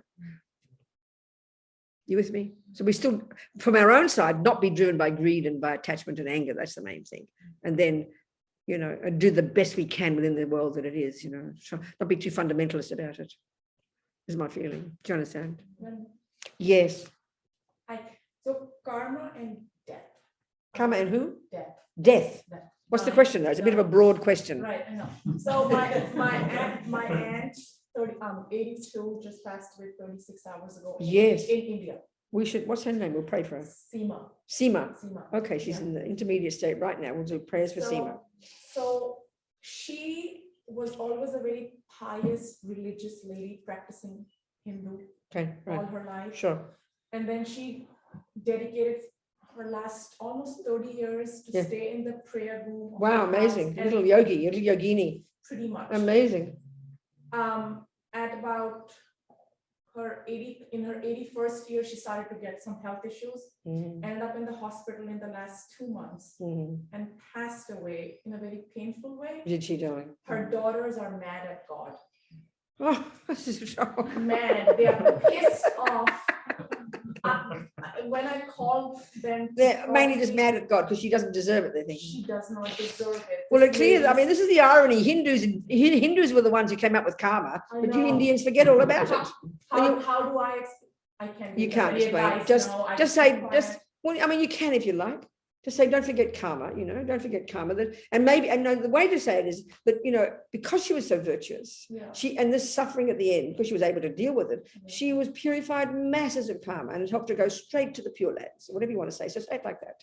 It helped her purify. It was one little bit of extra purification for her. And because she had so much faith, she was okay. Just tell them that. I started babbling a little bit to her younger daughter who's my age. And I said, do you know medicine Buddha? And she goes, what? I'm Don't like- do that. She's like, well, she's already on her way to moksha. Yeah, I understand that. You under- Exactly. yeah. Exactly. Yeah. So moksha, I'm like, are you sure? So I just didn't know what to No, don't go. say. Just say, just to tell, if you like, that she, because she had so much devotion and she was oneness with God, this was a little test from God that it helped her. She purified even more and it hastened her experience of whatever words you want to say. And it was say it was good. Trying to explain like It'll that. take a few weeks before I call them back. They're mad right now. Yeah. No, I think you can Thank tell them that God. one. Email that one to them. It's okay. Thank you. I mean, if they have faith in, well, they obviously I don't hope have faith so. in God. I know you've got to blame somebody, don't you? I When there's a know. boss, you have to blame somebody. If there's no boss, you just have to know, okay, the egg is on my face. And as Up to me. Hindus, we grew up with karma as like I know. everyday conversation. I know, yeah. And it's almost like talking instant Exactly. karma. Don't do this and That's will happen exactly within the right, next I know. second. Wow. Who else? I had some other. Yes, who is there? Hello, Michelle. Talk to me, sweetheart. Okay, can you hear me? Yeah. Okay, great. First of all, it's just awesome being in your presence. So thank you so much. I've only been practicing for 1.5 years, but I follow you on Instagram and you're just you paved the way. Okay, so I'm trying to wrap my head around karma, and you probably have said this 1,000,000 times, but I process slowly, which you'll understand in a moment. So growing up, my father would beat me. He would bash my head against the floor. I'm not angry. And I forgave him a long, long time ago. But understanding why I was being bashed is kind of how that came from Yes. the past. That's curious to me. Yes. And then, but I extend that further, which is I had a brain aneurysm 20 years ago, the brain. And then I had a traumatic brain injury just 6 years ago. And so I have permanent frontal lobe injury. It affects my executive function. So I've lost, it is processing, some aphasia. I'll never be who I was. And it was really my neurologist who pushed me towards Buddhism and mindfulness, which has really been transforming my life in terms of control, Yes. understanding my emotions. So I see this line of brain cognition and it just trying to sort it out in terms of what you're saying, unpacking it, so to say. Yes. So the question? Well, really, I'm trying to understand my past actions and getting my head Around. back. Okay, But listen, then, listen. and then also leading to actually what I think what I want to say was getting my head permanently injured, ultimately banging, aneurysms, permanent brain damage, never being the same again. But what I forgot to say, because I lose my language, is that I'm also at a more joyful place. I understand that's kind of ironic, isn't it? Practicing, which There I you go. can't, I'm more happy, even No, though I I understand. was a high-powered lawyer and now I can barely find my way out of the kitchen, which I'm sitting I here right now and hopefully I'll find my way back. I'm sure you But will. I'm more joyful understand. practicing. And Okay, this is darling, so I really think tough. that's the broader point. Don't home in on one action or one result. The broader point to get, which is I think is always important to get, the broad principle of karma, the broad principle is that everything that you experience in your life, and we can keep it simple by saying some are happy experiences and some are not. You agree? Would you say it like that? Some good things happen and some bad things happen, don't they, in our life? Would you agree with that, Michelle? Yes. So if you, as a child, can you remember the good things that happened as well? Was your mother kind to you? No, she beat me Are too. some people kind to you as a child? Yes, absolutely. Okay, so some good things did happen. If you started doing a list, you could list a few good things and you can list a few bad things. You agree with that? Absolutely. Not to see it in perspective, not just focus on the bad. Because this is what's interesting, Michelle. Before these aneurysms came, you didn't ever think, oh, there's anything bad happening. You thought of your father maybe, but generally speaking, you were working well.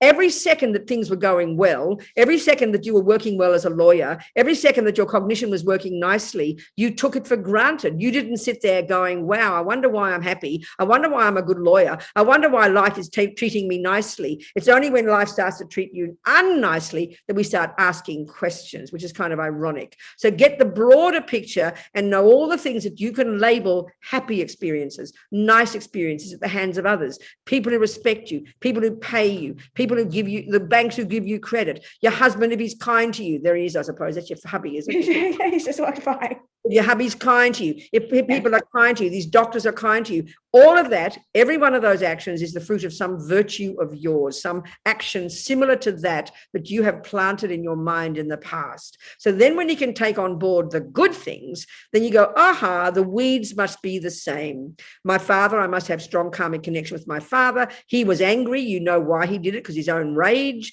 But you were the recipient of this because you've got karmic connection with that father, and you must have harmed him 47 lives ago or whatever. So the good things first, it helps our mind. Then we can own the rubbish ones. And then often what's happening, as you said, the irony is the wake-up call for you is this is now leading you up a path that you didn't even choose before, because often when bad things happen, it can be a wake-up call for us. A lot of us find that. So in that sense, it's fantastic. Rejoice, be happy that you're working with all this and using your experiences and discovering a new part of Michelle, isn't it?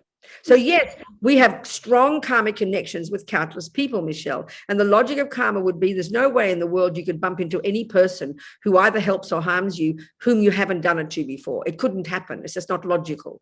We're all convinced it's all just random, but it's not random. If there's a natural law, what's in your garden can't be a random event. It's got to be the process. It's got to be part of the law of botany, doesn't it? Do you understand my point? Yes. The law to apply. So here, this is a natural law as far as the Buddha is concerned. No one made it up. He didn't make it up, and no one's running it. It's not punishment. It's not reward, because there's no punisher and there's no rewarder. It's all our own experiences ripening moment by moment. What do you think? That is so helpful. Yes. Good. Thank you. Thank you so much. Good, Michelle. You're doing beautifully, darling. Thank you. Okay, good. Ask me. Talk to me. So I have a question. I've been getting this feeling since the last teachings that I've been listening that suffering is almost necessary.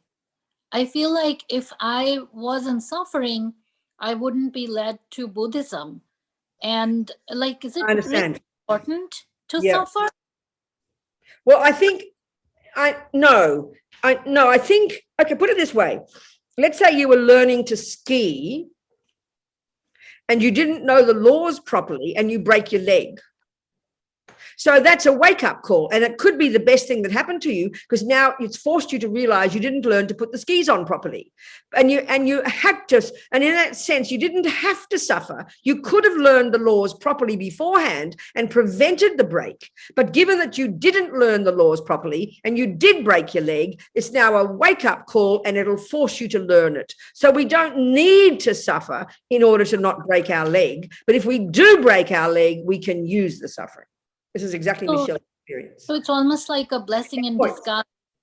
Does God pick and choose certain people that he wants to put on this path? Listen, who's talking to me? I can't see you. Oh, okay. I'm sorry. My camera is not working. I don't know why. What's your name, darling? Arpita. Arpita. And you asked the question, say that last question again. What are you saying? So it's the same thread of question related to whether suffering is necessary, but my other part of that question is that if people were not suffering, like I almost feel like I thought I heard you say the word God before. Yeah. So what did you ask? So does God pick and choose chosen people. Okay, well, if that- you have the view of God, Peter, obviously you're Indian, are you, darling? Yeah, yes, I'm Indian. Okay, well, obviously you have that view of God as we're discussing in this room, but Buddha has no concept of a creator. There's nobody running the show. So the answer to that question is not relevant in this case. Buddha is not a creator. That's his radical difference between the Indian views that Buddha came out of. He doesn't assert a creator. We don't need creating our Peter because our mind goes back and back, and all the actions we do sow seeds in our mind and they ripen as our experiences. There's no concept of creator involved in the Buddhist view. Oh, That's wow. Okay. that piece. Okay, It's a very clarifies. different piece, isn't it? Okay, yeah, that's different. That's the first time, but thank you so much for clarifying that, because I always felt like, like people who have to go through a path of Yes. suffering are being chosen because I understand that. That would be that view. The Buddhist view is the Buddhist way of saying that is that if your own past karma does ripen to have suffering, like what's your name? Julie. Juhi, or you're Juhi, aren't you? Like Juhi, who's here, her mother, then that's due to what? Oh, your aunt, was it? Oh, sorry. Her aunt suddenly had this suffering at the time of her death. That's the Buddhist view would be that is due to her own past negative karma ripening. But often, this is a whole other discussion now, Peter, you listen to this. It's a very interesting one. But this is, this can very commonly happen. It's a bit like, you really practice. Let's say you go to the gym every day. You're doing your physical practice, but just think of the mental gym that we're working on here. We're working in our mental gym. Then if you go to the gym, you're going to come home with muscles you didn't even know you had. That you'd go, oh, why am I suffering? I thought I should be more healthy. But it's a good sign, isn't it? Because you're working on your body. Well, it's the same spiritually and mentally. When you're really working hard on your anger and your delusions, negative karma can ripen, but it's a good sign. It's a sign of purification. So I remember one of my friends who's a meditator for years and years doing serious meditation retreats, like 3-year retreats, 4-year retreats. And at some point he was out of his brain with extra rage and suffering, mental suffering, really serious, and he was really distressed. And he went to Lama Zopa, his guru, and Lama Zopa laughed and said, fantastic. The dirt has to come out. The dirt has to come out. So we can understand if you're really practicing, like at the gym, your body will have terrible pain, but the pain is a good sign, not a bad sign. Do you understand that, Peter? yes, that's wonderful to know. Yes. That's exactly what I wanted to know. And it makes us braver. We can learn from them. We can really learn from our experiences. That's what Michelle is doing. She's learning. It's been a wake-up call. The other approach, she could have just got more angry, more bitter, blamed her father. How dare this happen to me? But she didn't. She's used this suffering to develop new parts of herself. It's fantastic. That's the best approach. Yeah, thank you. Thank you so much. Okay. What else, people? Yes. I have a question about the role of intention in creating both good and bad karma. Yeah, good. And by that, I mean, in the example that comes to mind is we recently talked about killing. Yes. And while I'm not directly a killer, I've eaten a lot of meat. That's right. Especially bacon. Yes. And I started thinking about it, Especially and I'm like, bacon. oh my God, I've been responsible I understand. for killing all these. Okay. So Let's look at now it. I don't. No, I but know. the Let's look at idea it. is how Okay, this is where we have to go into detail about the mechanics of the components of an action. And I guess that applies on the positive side. That's as exactly well. right. Same Okay. thing. So let's look at this. Exactly. Okay. So, the word karma, I hear that it does mean action, although I don't speak Sanskrit, so I don't know. But in other words, every millisecond, we are doing an action with our mind, our body, or our speech. There's not a second we're not doing it. And that, interestingly, is the very meaning of the word intention. Intention is not like meaning good motivation. Intention is bare bones volition. I will. But it's got no flavor. This is the interesting point. So let's look at the components of an action. For an action to be what they called a complete action, which is an action that sows a seed in your mind, drops a seed in your main bank vault, which would then ripen as a type of rebirth. That's the complete action. For an action of killing, for example, to be a complete action such that it would leave a seed in your bank vault and it would multiply into many seeds, and then one of those would ripen at your death and you'll go to a lion birth or a snake birth or an insect birth or something. Okay, just using simple example. Equally for a good action. So Let's use the action of non-killing. No, keep the action of killing because you're asking that. So first, in order for an action of killing to be a complete action, one, there has to be a living being in front of you, a pig, okay, a little piggy, a live piggy.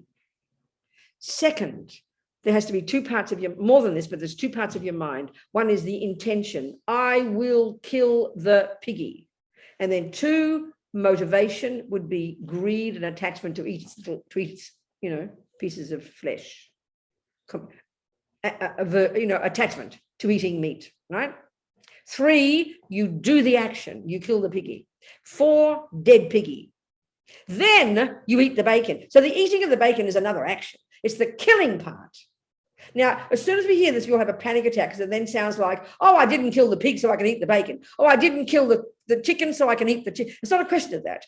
Every action we do has some result. Everything we do is some result. And one person eating, one person killing, okay, sorry, that's one typical example, classically of a complete negative action.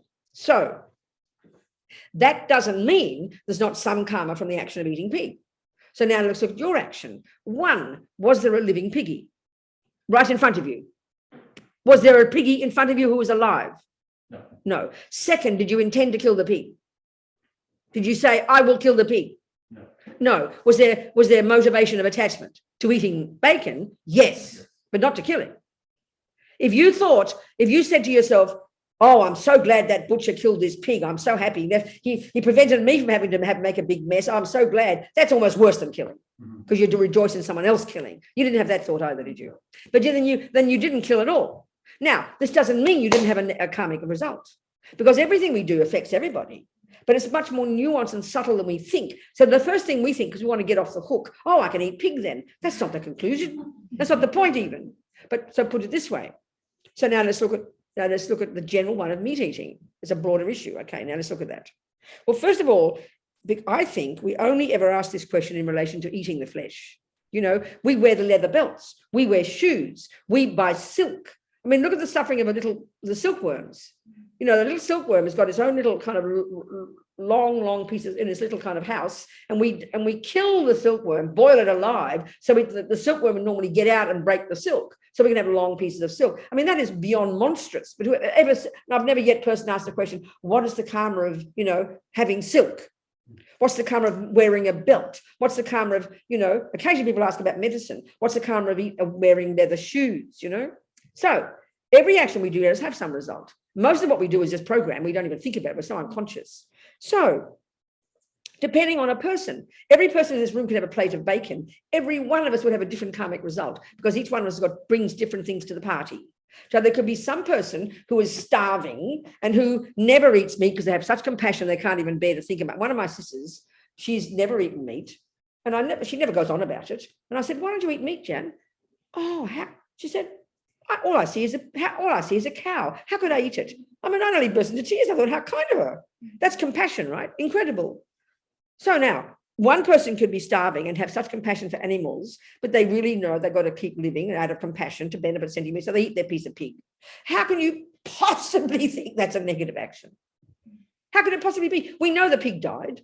We know there's a butchery down the road. We know there's a pigs bar by the billion. We know the chickens suffer. I mean, you start to look at the suffering of animals who just get eaten. It's beyond bearing. I mean, the meat industry is destroying the planet, but each individual person's karma is different. Each person. Now, let's say you are a pig killer. It's your job, and you eat a piece of bacon. The karma for you is 1,000,000 times heavier than if you never eat pig and you eat it occasionally or something. So there's so many circumstances that make the action different. There's no karma that's the same because it's a dependent arising.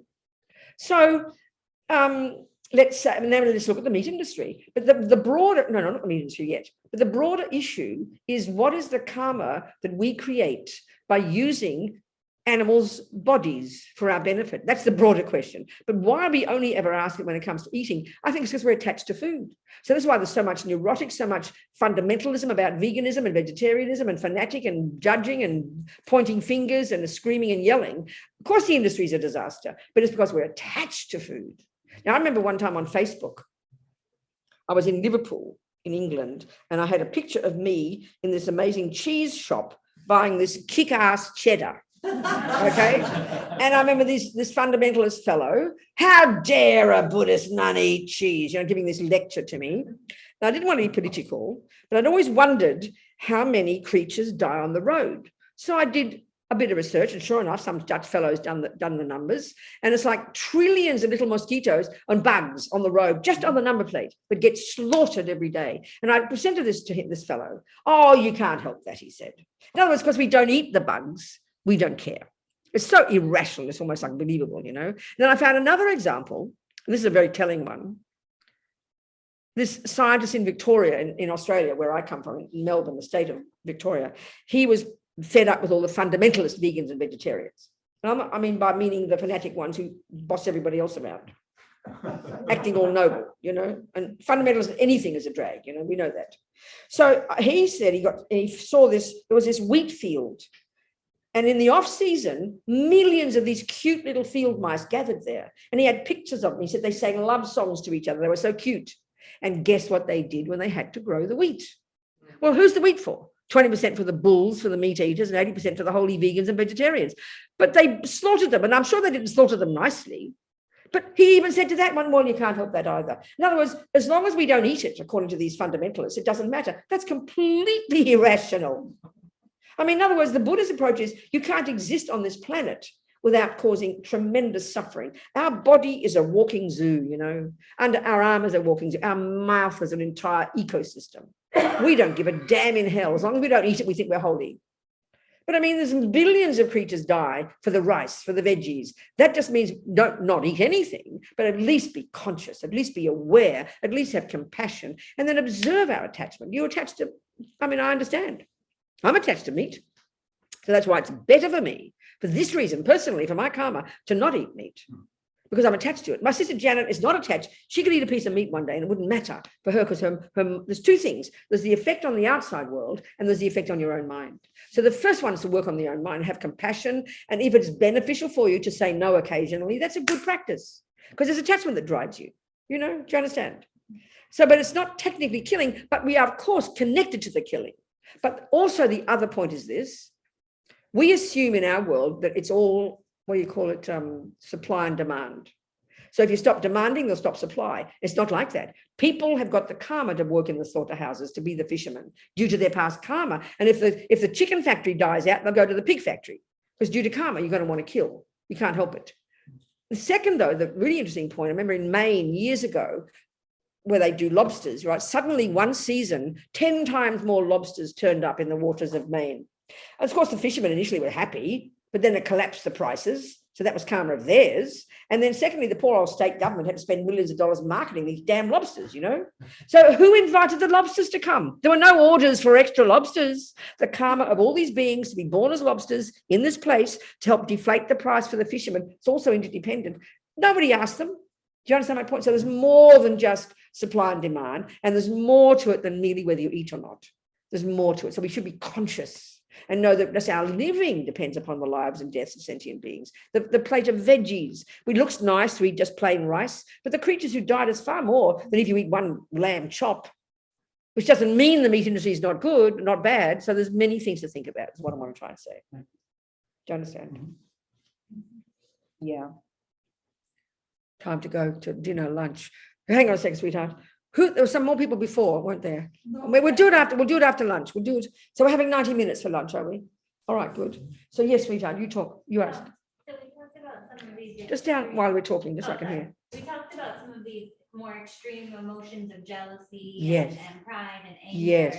Yes. And kind of trying to cope with them. That's not right. Repress them, not engage with We'll them. go into them after.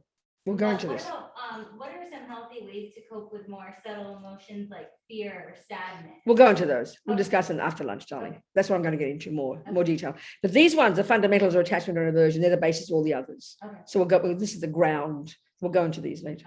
All right, darling. Thanks. So I think that'll do us for now, people. Food for thought, everybody. And see you all later, hopefully.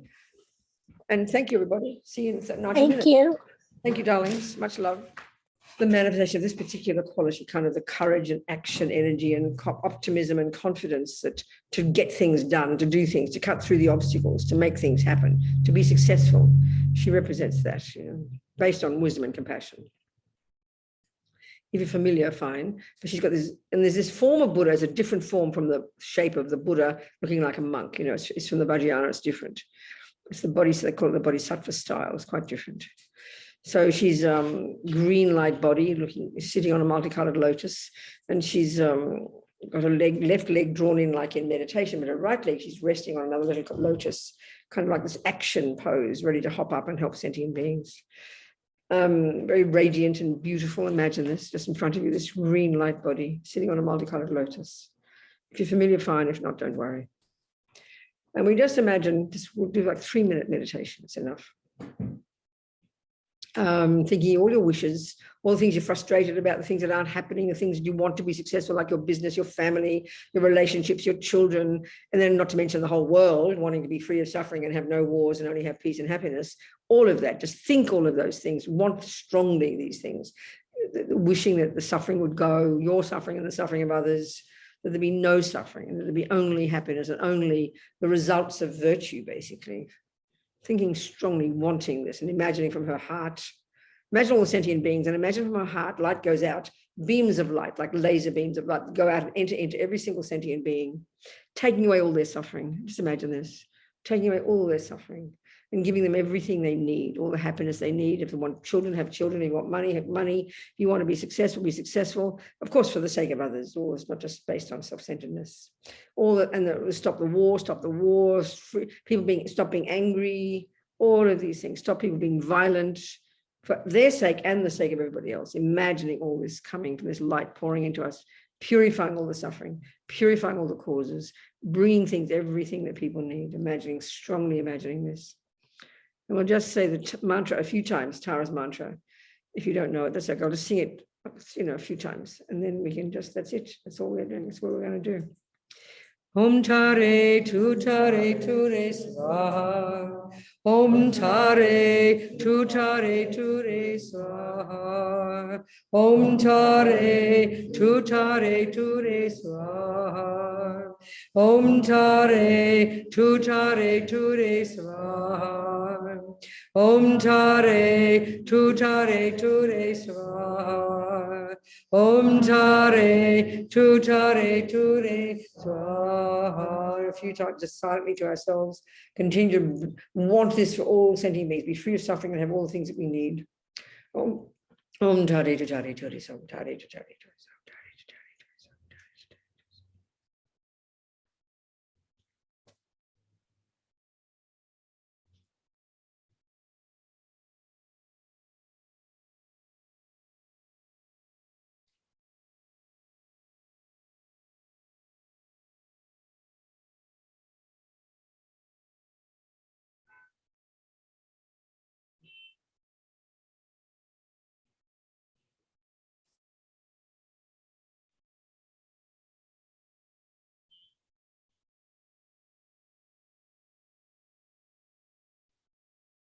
Om Tare Tu Tare Tu Re Swaha. So we'll just leave Tara there for the rest of the teachings, and we'll do a 5-minute meditation to end. So we'll leave her there. That's it. That'll do. Okay, let's keep talking, thinking about the mind and these different components of the mind. So we've stopped quite a bit at attachment and aversion, which are really primordial, Attachment, the most primordial. Of course, beneath that even is the root delusion that clings to the intrinsic me. I think we'll talk about this tomorrow morning. One that drives the whole thing. On the basis of that, though, effectively, this emotional hunger to get what I want, this assumption that I should get only what I want, only the nice things. And then the aversion, the panic, depending on the degree of it, when the bad things happen, aversion, It almost seems too simple initially, but the more we think about it, it makes sense, we can see it in our lives. So on the basis of these, there are the other dramas.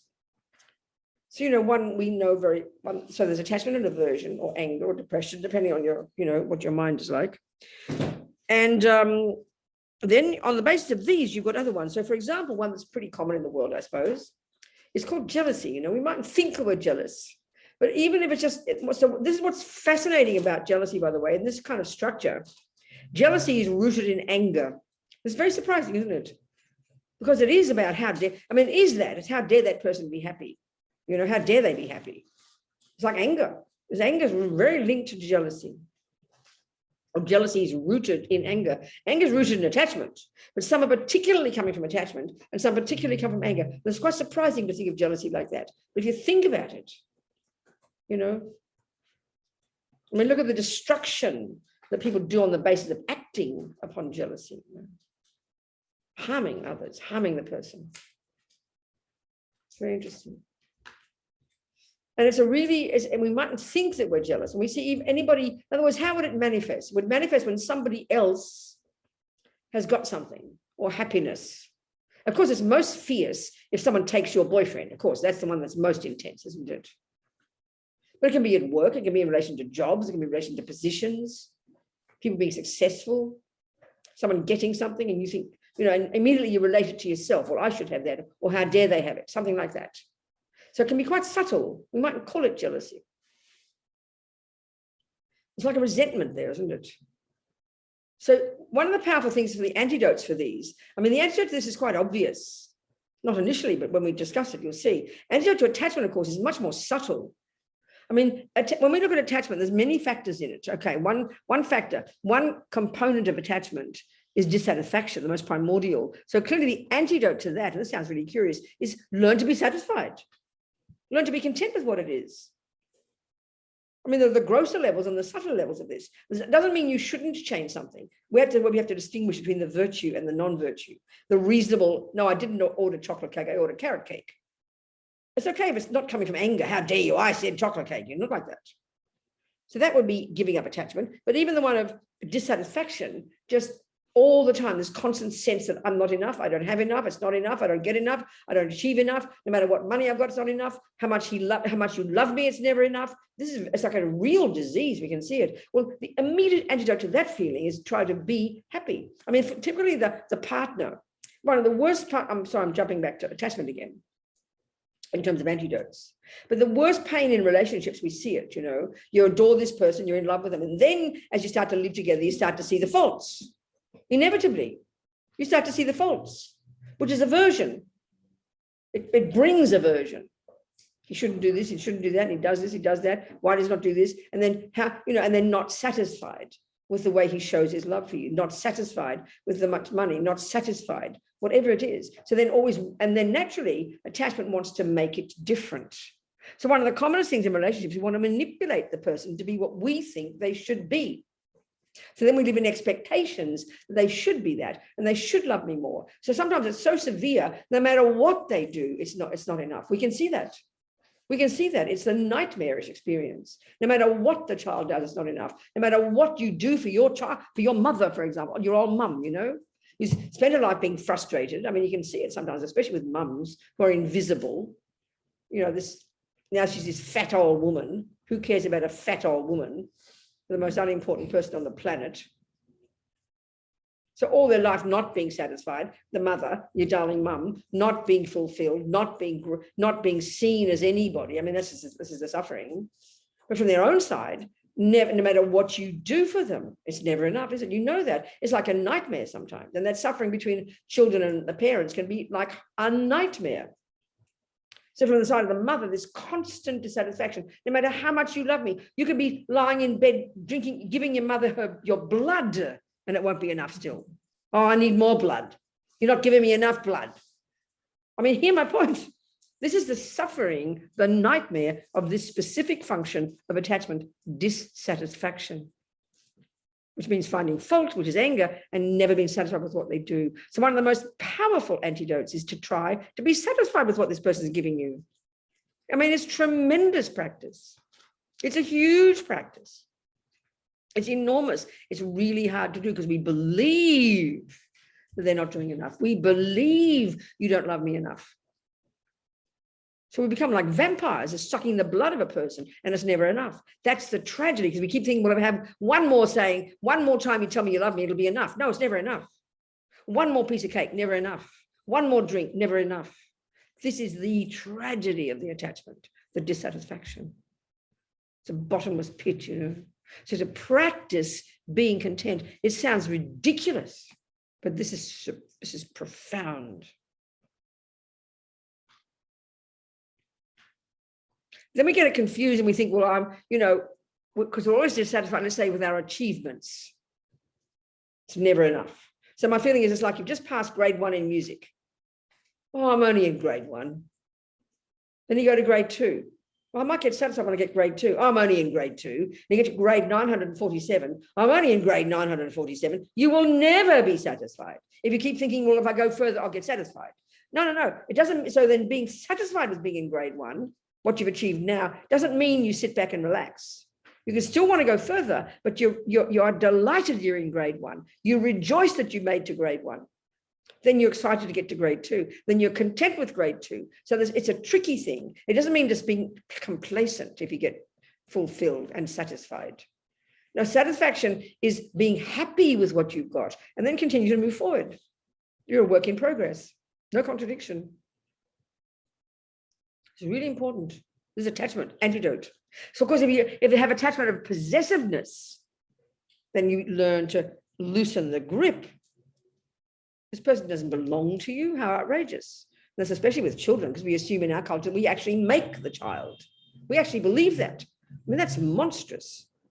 Thinking you're some kind of God who creates somebody. That's outrageous for you. We believe it. Stop possessing. I don't belong to you. They're not an extension of your limbs. So that's a powerful antidote, to stop possessing, loosen the grip, That's a powerful antidote, because attachment is multifaceted. Dissatisfaction, never satisfied, always hankering for something more, thinking the satisfaction will come when I get the next cake, the next person, the next handbag, the next I love you. To be satisfied, learning to be satisfied, learning to be content, saying the words, that's the antidote. Stop possessing. And then the key one, the actual function of the attachment when it comes to the cake and the object, is exaggerating their deliciousness. In the beginning, it's that, exaggerating. So don't believe in what you see. That's the heart one. The cake sitting on that plate, looking so divine, the vibrating deliciousness, just begging you to eat it. It's not true. It's not true. Bad enough, as Mama Zoba says, that things appear to us wrongly through the lenses of whatever delusions in the mind, but the killer is we believe it's true. So that's the hard one. Don't believe when the cake looks more delicious than it really is, when that divine person looks more delicious than he really is. So it's tricky, navigating all these different components of attachment, applying the antidote. Then aversion, which are so linked to attachment, seeing the over-exaggerating ugly qualities. It's very much connected to dissatisfaction. Don't believe it. So now the other ones, jealousy. It's mixed with anger. It's how dare they be happy? How dare they have that? And of course, with jealousy and all these delusions, they're all necessarily I-based, the neurotic I-based. And we take sort of like you see the whole world, you take the whole world personally. Another person out there is better than you, at music, and you're resentful, like jealous of them, their achievement. That's a very gross, obvious example. Because we relate it to ourselves, like as if it's personal attack on us. So what's the antidote to this one? It's so obvious. Delight for the person. Rejoice in their happiness. This is a huge practice that can transform your mind. First, you've got to rejoice in yourself. That we never do. This is the killer. So we need to rejoice in what we've got, rejoice, delight in what we've accomplished. Why? Because we created the cause to get it. We did it. It's our veggie garden. We sowed the seeds. We caused this happiness. We caused this achievement. You caused it to get that job. Delight in it. Delight in your virtue from the past and delight that you have the result of it. And then, of course, the conclusion is keep creating more of it. So delight and rejoice in yourself and your own achievements and your own qualities, instead of always seeing your ugly qualities and your fat nose and your wrong size chin and your bad size breast and your wrong side big toe and your wrong eyelashes. Look at the detail of our dissatisfaction with who we are. Everybody on the planet thinks their body's wrong, Even when you think of the people who are considered to be perfect. I remember reading about Audrey Hepburn, who's kind of considered the cutest thing on the planet, wasn't she, And this good person as well, who went around helping people. But she talked about how her nose was wrong, her chin was wrong, her this was wrong, her that was wrong. Talk about dissatisfaction. I always think Marilyn Monroe is the perfect example on the planet. She was considered to be the most divine object. Everybody adored Marilyn Monroe, you know. But she had such self-loathing, such utter dissatisfaction. She was the embodiment of dissatisfaction, the embodiment of the suffering of attachment. She was never enough. Never. You can see it. And this is bringing us now back to attachment again. I'm sorry, because they're also linked. But the deepest attachment of all, the most primordial, more than the sex, drugs, and rock and roll, is attachment to be, like we discussed yesterday, to being seen as a good person, to have people reflect back to you your beauty and your success. So Marilyn Monroe had that in bucket loads. People worshipped the ground she walked on. It was never enough for her. It was literally never enough. It was never enough. This is unbearable suffering. Can you imagine? Millions of people worshipped her, adored her, praised her, thanked her, loved her, looked at her with smiling faces. And it was literally never enough. It was literally, that's the way to see it. It was never, she was a bottomless pit of agony, of dissatisfaction. We recognize all of these qualities. And the tragedy is we believe it because it's so strong. It happens automatically. So we assume it's true that I'm not enough. It's true I'm not good enough. We don't ever question it because it comes automatically.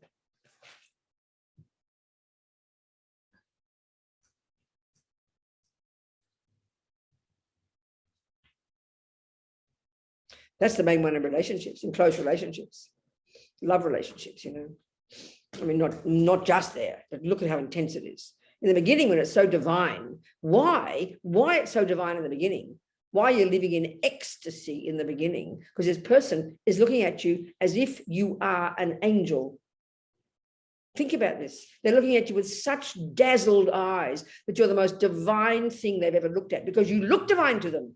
Because their mind is full of attachment and their attachment is completely exaggerating your beauty. And that shines back at you and they can't stop looking at you, touching you and all the rest.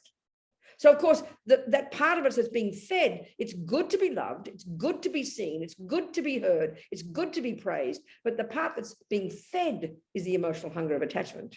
So we naturally think we must be we're in bliss. So look what happens when the relationship stops. Not because he doesn't want to sleep with you anymore.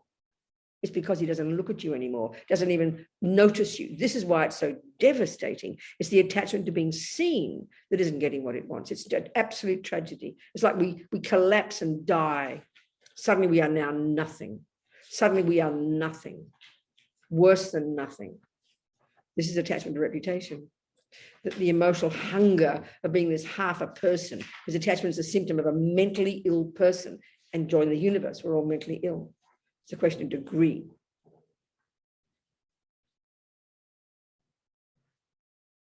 Because we don't have enough respect for ourselves to even think that I'm worthy. We need other people to tell us we're worthy. We need the smiles, the praise. This is massive. Join the universe, people. So jealousy is specifically resenting that someone else has got happiness or got something or whatever it might be.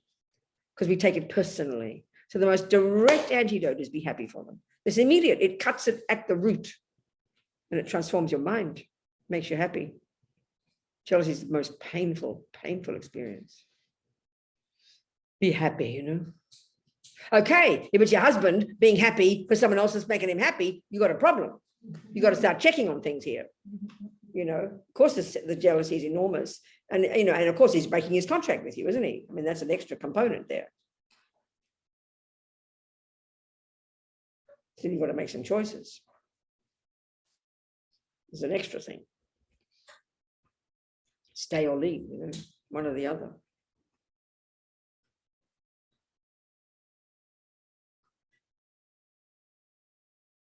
And that's hard because there's the attachment. And you suddenly discover he's, you know, out with it, sleeping with a younger version at work. Suddenly you discover after 47 years, and either you get a note saying I've left you for a younger version, or you discover it, you know. Then it's beyond trauma, because because all the assumptions we've had for those 47 years, have gone. All the sacrificing and giving that you've done for 47 years have just been tipped down the toilet. It's unbearable pain for most of us. No wonder we kill each other.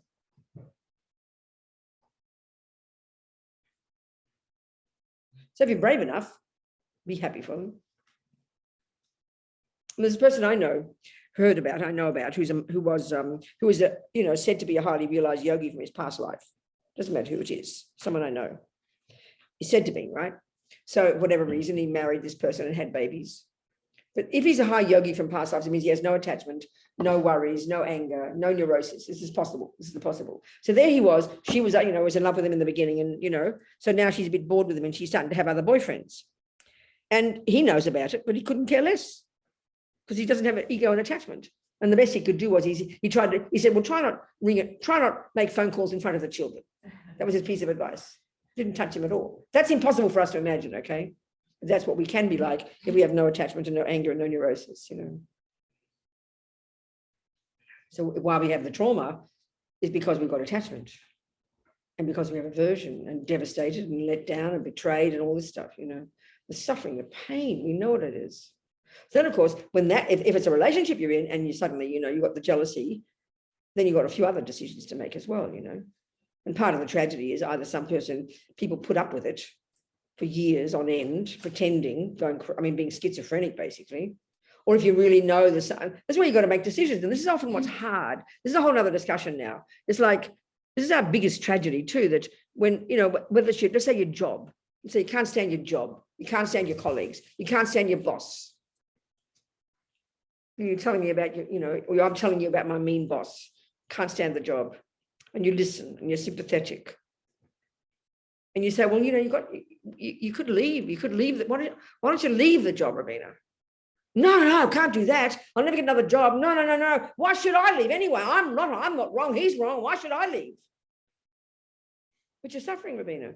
We can't see it like this. It's so simple. We can't see it this way. We get, what do you mean I should leave? What do you mean I should leave? He should leave.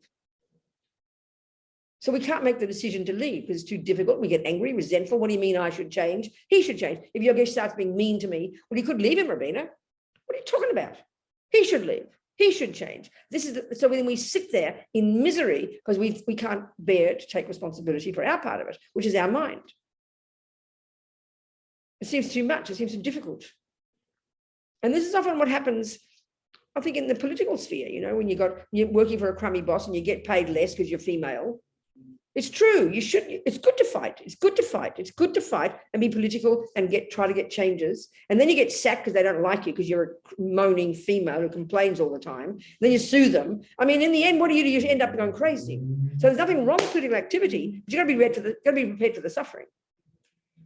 No one's going to pay attention to you. You'll get sacked anyway. But if you're prepared for the long haul to bring changes around for women to get better pay, then you better be prepared for the suffering. Go for it. Or you decide, this is ridiculous. I'm not going to stay here getting half the pay of this bloke. I'm leaving. There's nothing wrong with that. But it's the same with a relationship.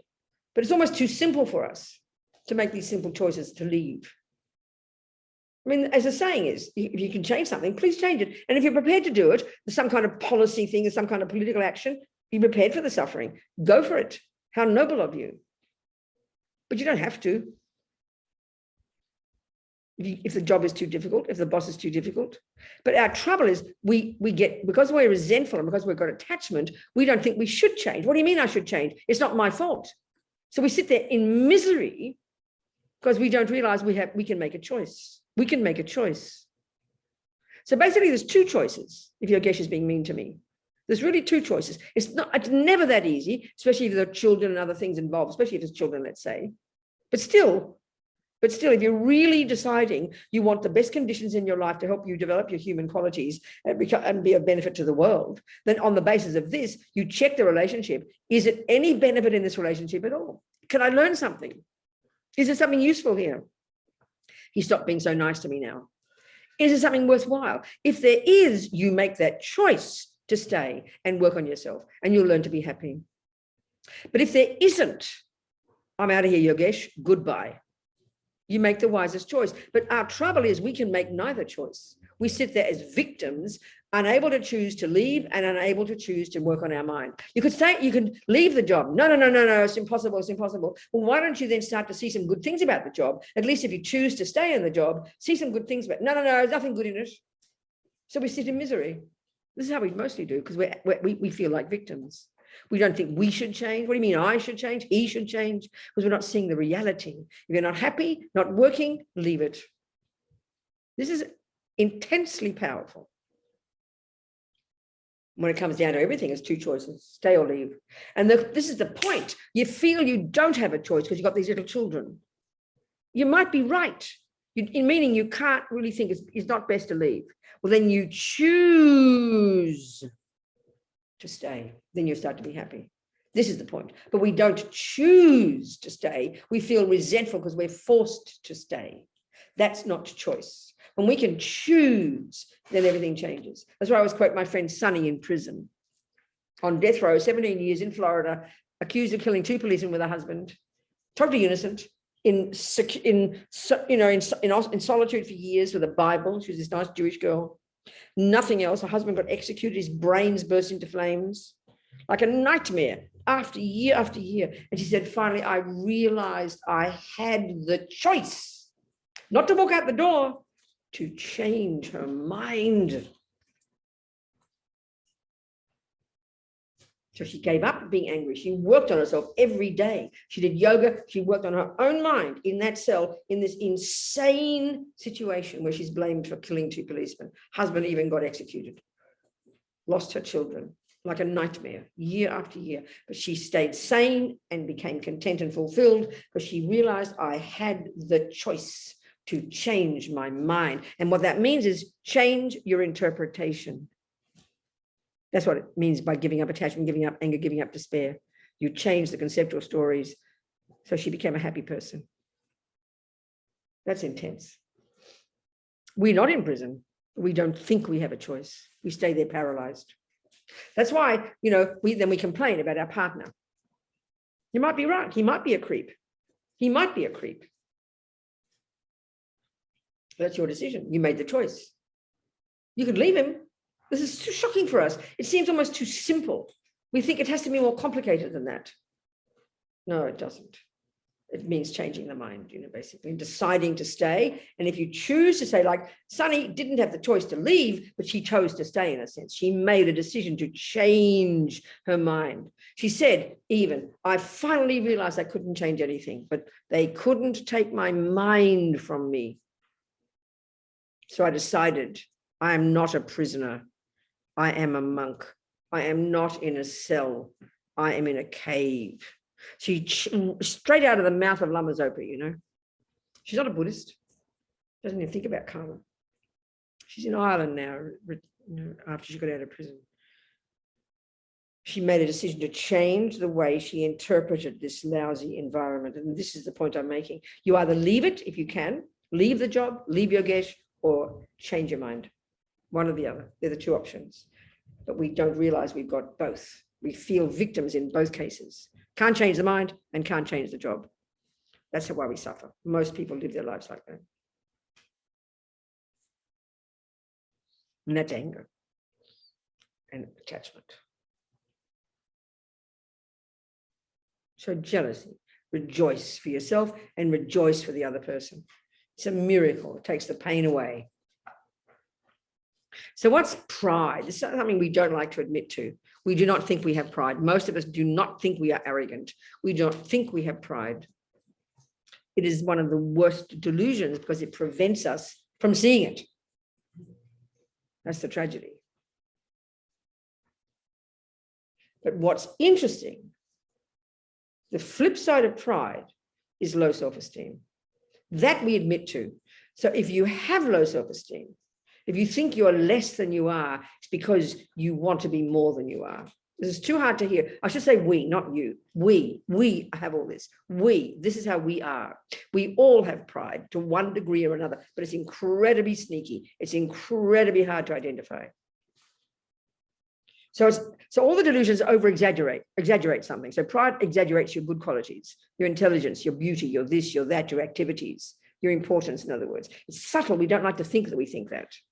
And then low self-esteem is over-exaggerating your lack of concern, your lack of beauty, your lack of intelligence, your lack. And it's always in reference to others. Logically, it's in reference to others. All delusions are in reference to others.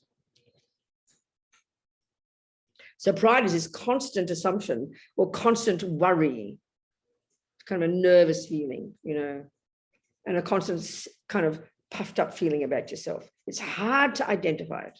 Extremely hard to identify. And that's what blocks us from hearing the teachings. It's what blocks us from knowing we've got to go more. It blocks us because we think we're more than we are. It's very subtle. And it comes out subtly in our words and our conversations. Always letting people know what we do, letting people know who we are. It's very subtle. We don't like to admit it openly. It's very cheeky, very sneaky. And at the flip side, when you meet someone who's better or more qualified or more beautiful or more delightful or more intelligent with better feet.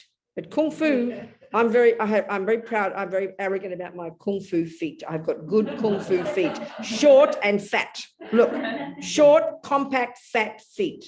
They're very good for martial arts. And when you do Kung Fu and martial arts, of course I never admitted it then, you notice everyone's feet because their feet are always naked, right? So always comparing feet, you know. And then Paulette, who was better belt, who had a higher belt than me, and I really did like her, but she was much better at Kung Fu than me, right? But she had crummy feet. Her feet were long and skinny. I thought they're not very good Kung Fu feet. My better Kung. I didn't admit it then. Of course I didn't. I was checking the feet, you know. So I was proud of my feet. Proud of, kind of arrogant, complain, like I'm, you know, self-centered. My feet are better. Do you understand?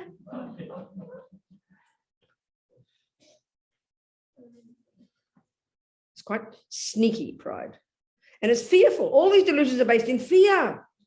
You're not comfortable. So this is an interesting point. If you have a person, I always think of it, so, okay, we've got the delusions and the virtues, and they're always mixed together. So as I say, there's a quality called self-confidence, which they don't have a term quite like that in Buddhist psychology, but we understand it. You're confident about who you are. That's a virtue.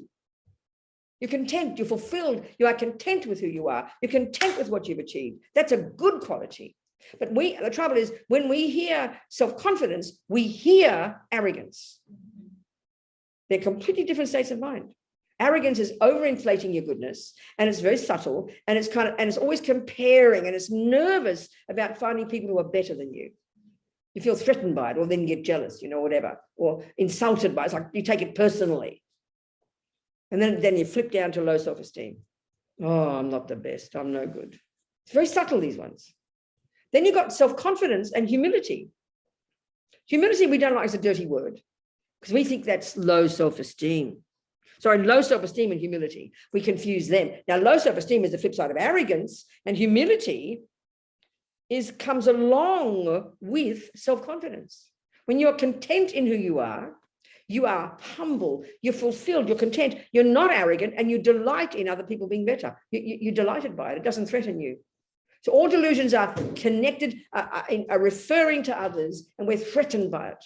So when you like, say, feel lonely, there's some low self-esteem in that one. Oh, I'm nothing, I've got no one to love me, no one loves me, I've got no one to love me, no one to share my life with. And you're always seeing everybody else, everybody who hasn't got a partner who wants one, sees the whole world full of happy people with partners, isn't it? The whole world's full of happy people with partners walking down the street. It looks like that, doesn't it? Everyone else is happy. Everyone else has got partners. They're looking at the wrong What? people. What? They're looking at the wrong people. What? I said they're looking at the wrong people. Who? Sorry, I don't understand what you're saying. They're not looking at like people, happy people with partners. I was just joking. They're looking at the Oh, wrong okay. people. So that's how things appear to us, isn't it? You know, through the lenses of our own delusions. So I always think of two people in a crowd. You know, one is arrogant. Two people are both good at the same thing. One is arrogant, and one is content. One is humble. Well, the arrogant one will be constantly nervous about meeting people who are better, kind of referring to others all the time. And then if they meet a person who's much better, it will be immediately taken personally, and they'd be deflated. Oh, I'm no good, you know. But the humble person will be delighted to meet someone else who's better, and they can learn from it because they're content in who they are. So contentment brings humility. Contentment brings patience and kindness. And the other one is anger and pride. They're quite different. But as Atisha said, 11th century yogi, you know, the best, I think he said this way, but he could have said the other. The best humility is patience. But you could say the best patience is humility. They come beautifully together. So a person who's self-confident would have humility and would be patient. Because if you're angry, you're definitely arrogant. And if you're arrogant, you're definitely angry. It might be more quiet anger. It might be more violent. Depends on the personality. But they're like twins, you know, they're like brothers and sisters. You can see this. Because if you're angry, you become incredibly arrogant, looking down at that person, abusing them. And you're humble, you delight in other people. I always remember this years ago, watching on television one time, years ago, an interview with famous people. And there were two famous people. One was this Australian cricketer. He's like your sort of Americans' Babe Ruth from the 30s, 1930s. He was on Donald Bradman. Indians know about cricket. And he was this famous cricketer, like the best on the planet, Australian bloke. This humble, ordinary fellow, you know. And the other person being interviewed was Dame Margot Fontaine. I was a ballet freak when I was a little girl, and I adored Dame Margot Fontaine. And they were, what struck me, they were the top in their field, but they were naturally unassuming and humble, you know. And of course, everybody adores a humble person because you're easy to talk to them. They're not kind of rigid. They're not kind of arrogant, defensive. You know, with a humble, arrogant person, they're so hard to talk to. So you can't get anywhere near them. There's daggers coming out. So it's full of themselves. All these are painful. Don't criticize. They're all expressions of the root delusion. I something, you know, all exaggerating. Virtues don't exaggerate. They're reasonable and they're connected to others. They're interdependent. You're unassuming if you have humility. You don't always bring up who you are all the time. Listen to us talking. We're doing this all the time because we're hungry to be heard. We're hungry to be praised. We're hungry to be seen. Because when you have arrogance, you definitely have attachment to reputation. And they sound very similar, but they're different. So in our conversations, we can see it. Always putting I in there, subtly bringing I in, I achievements, I this, I that, you know. It's arrogance, it's pride, overinflating your sense of self. And there's a wonderful saying the Tibetans have, it's so sweet. They say, if you're feeling arrogant, just remember something you can't do. And if you're feeling low self-esteem, just think of something you can do. It's so sweet, it's so simple, it's such an antidote, you know. So when I'm feeling arrogant, I just remember I can't speak anything but Australian. I mean, one of the lamas at Copan would always talk to me in Tibetan. I was mortified every time because I never got around to learning Tibetan. I was just lazy, you know. And he just showed me my arrogance immediately. I felt so humbled because I didn't speak Tibetan. It was enough for me to become quiet, you know. And then I think I should learn Tibetan. And then I just think you're being praised, so I shut up. These all are like little cousins and aunties and uncles and partners, all these delusions. They're all living in there, all these roommates, you know. They've all got their own voice. They've got their own story that they're speaking. You have to hear them precisely. So pride and attachment to reputation sound the same, but they're different voices. Attachment to reputation is this hunger all the time, every second, to be seen right there, to be seen and approved of, approval. In other words, attachment is dissatisfaction. So you don't feel like you're satisfied until someone approves of you. Whereas pride is this voice, I am special, I'm important, I do this and I do that. And of course it's resentful, it's hurtful because you feel like it's not fair, no one sees me. You know, they're very linked to each other, but they're all different stories. That's what we've got to recognize the conceptual story of each one of these delusions. It's really quite intricate, the Buddhist approach to it. It's not just some vague feeling, you know, you have to identify. And this is the point, when we identify them, we'll know why we suffer. And also what's interesting, one of these is often our main one. So if pride is your main delusion, you suffer in your life because you're not being seen, you're not being respected. You feel offended easily, people don't respect you, you get really injured, really hurt, really offended. Attachment can be many ways, but attachment is always dissatisfied. Nothing's ever enough, you know. Anger is fairly evident if you're always angry. Jealousy is a painful one. They're like nightmares. All of them, they're so jagged and painful. It's clear that they cause so much suffering. Of course, for anger, when it's subtle and internalized, that's depression. That's depression. The aversion builds up, you know, the thwarted attachment day after day, year after year builds up until you are inert. And then you express it as depression, you know, you just feel like inert. That's thwarted attachment building up over years. So subtle. I mean, there are many variations of all of these. When you study low rig, it goes into more detail. But these are the main ones, you know, we can see them. We all recognize, absolutely, to one degree or another. So part of our problem too is, this is where it gets really messy. Let's say you're a kind of fairly quiet person and your mummy's little helper. I'm not being sarcastic here. You genuinely are a kind person. You do want to help. You sincerely want to help. You have a big heart and you want to help and you have compassion. You do. But you wonder why the commonest experience of someone like that is you get treated like a doormat and you wonder why. Because you don't suffer because you're kind. You suffer because you have attachment to being seen as a good girl. So you're always eager beaver to help, rush out there and put yourself in front and help. But then there's this constant need to be approved of and be praised. And when it doesn't come and you get abused, then we feel devastated. So then we chuck the baby out of the bathwater. We think we're supposed to stop being kind. No, we're supposed to give up attachment to wanting to be seen to be kind. Because that's how we identify ourselves. There's a very common one. It's very sneaky. There's a good girl one, being a good girl, nice girl. You are.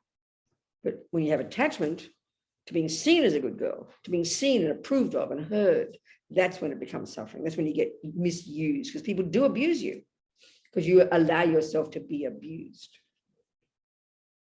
But if you're kind but have got wisdom, you can never be harmed by people. They can't touch you because you don't need to, because you've got, you know, you've got your kindness, but it's wise kindness. When we've got kindness mixed with attachment, it's not wise. It's foolish kindness because it's based on wanting to be seen. Whereas if it's genuine kindness with more wisdom, the attachment is not there. And you will say no when it's necessary. And you don't even care. You don't mind if people don't like you. It won't matter. But your kindness is genuine, but it's based on wisdom, which comes from giving up attachment. This is all subtle stuff, people. So this level of internal work, you know, it's good to have someone to talk to help you see it. But it's got, as you notice, it's got nothing to do with the people who trigger these things in you. Whereas our psychology in the West, we're very much dealing with their circumstances and the person and the event and the boss and what they said and what they did and mummy and this one and that one and the genes and the chemicals. Nothing wrong, but they're not the main issue here. The main issue for the Buddha is the mind itself. That's what we have to become familiar with. So if you look at see how you've been abused in your life, that'll tell you about your own delusions. That's what you've got to learn about, finally, not your father's abuse, your mother's abuse. If you've always been belittled in your life and why you've suffered terribly, it's not because they belittled you, it's because they triggered your pride. If you don't have much pride, people abusing you won't harm you so much. This is a fact. If you don't have much anger, when bad things happen, you can kind of navigate around it. But we always think it's the thing out there that caused directly the anger, the pride, the hurt, the low self-esteem. No, it's the other way around, which is very quite shocking. When we can see this, we can really be in charge of our mind. So then we would keep away from the troublemakers. You don't need to be abused. But if you notice that you're very fragile in that relationship with Yogesh, you start becoming arrogant and mean to me, and I realize it's destroying me because because my attachment's so needy, I will leave it.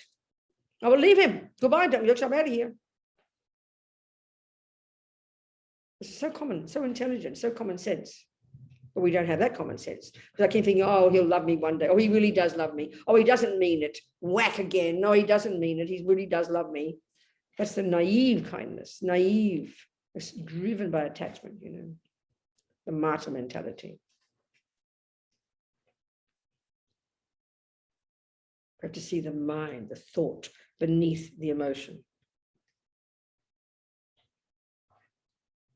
We recognize every one of these. We just have to hear the stories all the time, catch them.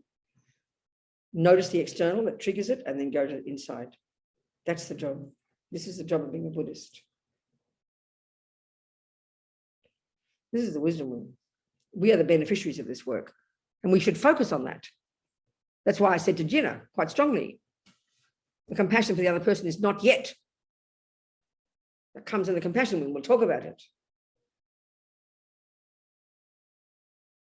It's too quickly. It's like too quick to leap there. You've got to know your own suffering first. Screw Yogesh and his suffering. That's not my concern right now. I can't handle my own. I've got to handle my own. Get the hell out of it. Then deal with my own suffering, deal with my own attachment and my anger. Then with space, I can see his suffering. That comes next. Don't jump there too quickly. But the good girl does. Oh, he's really suffering.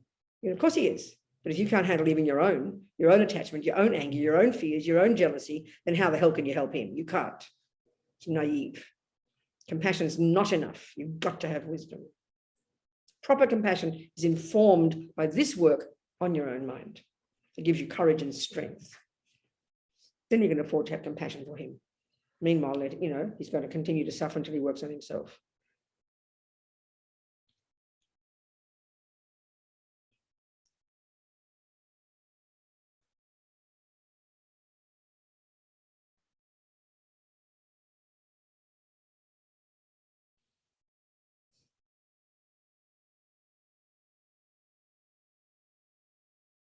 That's why we start to talk about compassion. Even just discussing equanimity, it doesn't make sense to us to hear it. We have to really do the work on ourselves first.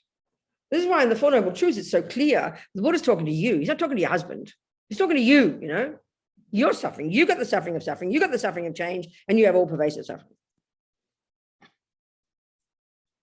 So let's look a little bit now more technically at why what we call happiness is actually for the Buddha a subtle level of suffering. This is quite, we can hear it and it just sounds mean of Buddha, like you're not allowed to enjoy your cake, We've got to understand technically what he's meaning, precisely, technically. Then we can get our head around it. So, okay, let's look at that. So the first kind of suffering is the suffering of suffering. It's when the bad things happen. And again, in this reference to this model we're describing, as brutal as it sounds, when Yogesh, simple example, Yogesh is mean to me, what's happening is I suffer because my massive expectation for him to be kind to me is not getting what it wants, which is attachment. That's why I suffer. The degree to which I expect him to love me and be nice to me is the degree to which I suffer when he's not. This is the point to hear all the time. Then aversion arises. So now that's the first kind of suffering, the suffering of suffering. When the bad things happen, and it's pretty clear when the bad things happen. Now, in other words, when attachment doesn't get what it wants, when attachment gets what it doesn't want, is a way of describing why we have the suffering of suffering. I know it sounds shocking. You mean when you're being tortured, you suffer because you're attached to not being tortured? Well, the answer is yes. Which is why that bodhisattva who cut the hand off and fed it to a starving animal, for this person, that action is as inconsequential as a leaf falling off a tree. Think of that level of development, when there's beyond attachment, beyond ego grasping, beyond delusions, only unbelievable compassion. That's hard to imagine, but that just shows the example. When there's no delusion, there's no suffering. Even that example I gave, what happened to be when I got held up with a gun, whatever reason, not because I've got realizations, I'm not saying that. I did not suffer because I turned out to be the boss. He probably suffered more than me. So I told him what to do. I told him off, like his mum. So I didn't suffer. It was a party story for me. I got held up with a gun right there between my breasts, right there. I'd never seen a gun. I remember reading in books, cold, hard metal. That's what came to my mind. Cold, hard metal. It was exactly that. I remember seeing it, But I didn't suffer because there was no delusion. I didn't have fear. The fear turned into aggression. I became the boss. I told him off. And actually, I liked the guy. I didn't dislike him at all. It wasn't even anger. I was like his mum, It was a very curious experience. I learned from it. Do you understand? There was no suffering because there was no fear. I wasn't traumatized. It's a good example. Just happened to be for me, and not because I'm realized. I'm not saying that. So the suffering of suffering when bad things happen, because attachment and aversion are all coming into the fore and they do their dramas. That causes the trauma, that causes the suffering. And of course, it's reasonable because we're ordinary people. We can't cope with levels of suffering. The level of suffering some people have literally make them mad, go crazy. They go mad. They go out of their brains. At the same time, as I met Sunny, heard about Sunny and her way of dealing with her intense suffering, changing her mind, not therefore suffering. I heard at the same time, as is so typical in the American prison system, about this fellow who was accused of rape and murder, who was innocent, and he would be what we call normal. He went completely out of his brain, raging daily. I did not rape and kill that woman. That's what we would call normal, and we would understand he was like that. No wonder. Look what happened to him. Look what they've done to him. But the difference between him and Sunny, due to their past karma, due to their minds, she was able to turn her mind around and complete it completely differently, and he could not. That's the way to put it. Stop blaming anybody. It just shows how intense it is. So she suffered and he didn't. He suffered and she didn't because he changed her mind. This is the point that Buddha's making, but it's too hard to hear it because we want the victim mode. We want to be allowed to be angry. I'm allowed to be angry. Look at what they did to me. It's not saying it's easy, but if we understand it technically, it's powerful. We can practice it slowly. So the second kind of suffering is what we call actually happiness. It's when attachment gets what it wants. So if you look at ordinary life, we spend our lives trying to avoid the first kind, the bad things, and we spend our lives trying to get the good things. So why does Buddha call it a subtler level of suffering, a more pervasive, subtler level of suffering? Because in the end, it brings even more of the first kind of suffering. And it's not that complicated. It's more nuanced than just this, but this is really evident to us. Just the chocolate cake is a simple example. We talked about it yesterday, I'm sure. So there's attachment, it's emotional hunger, this neediness to get the nice thing, which triggers, it does trigger a moment of pleasure. That's what we're wanting.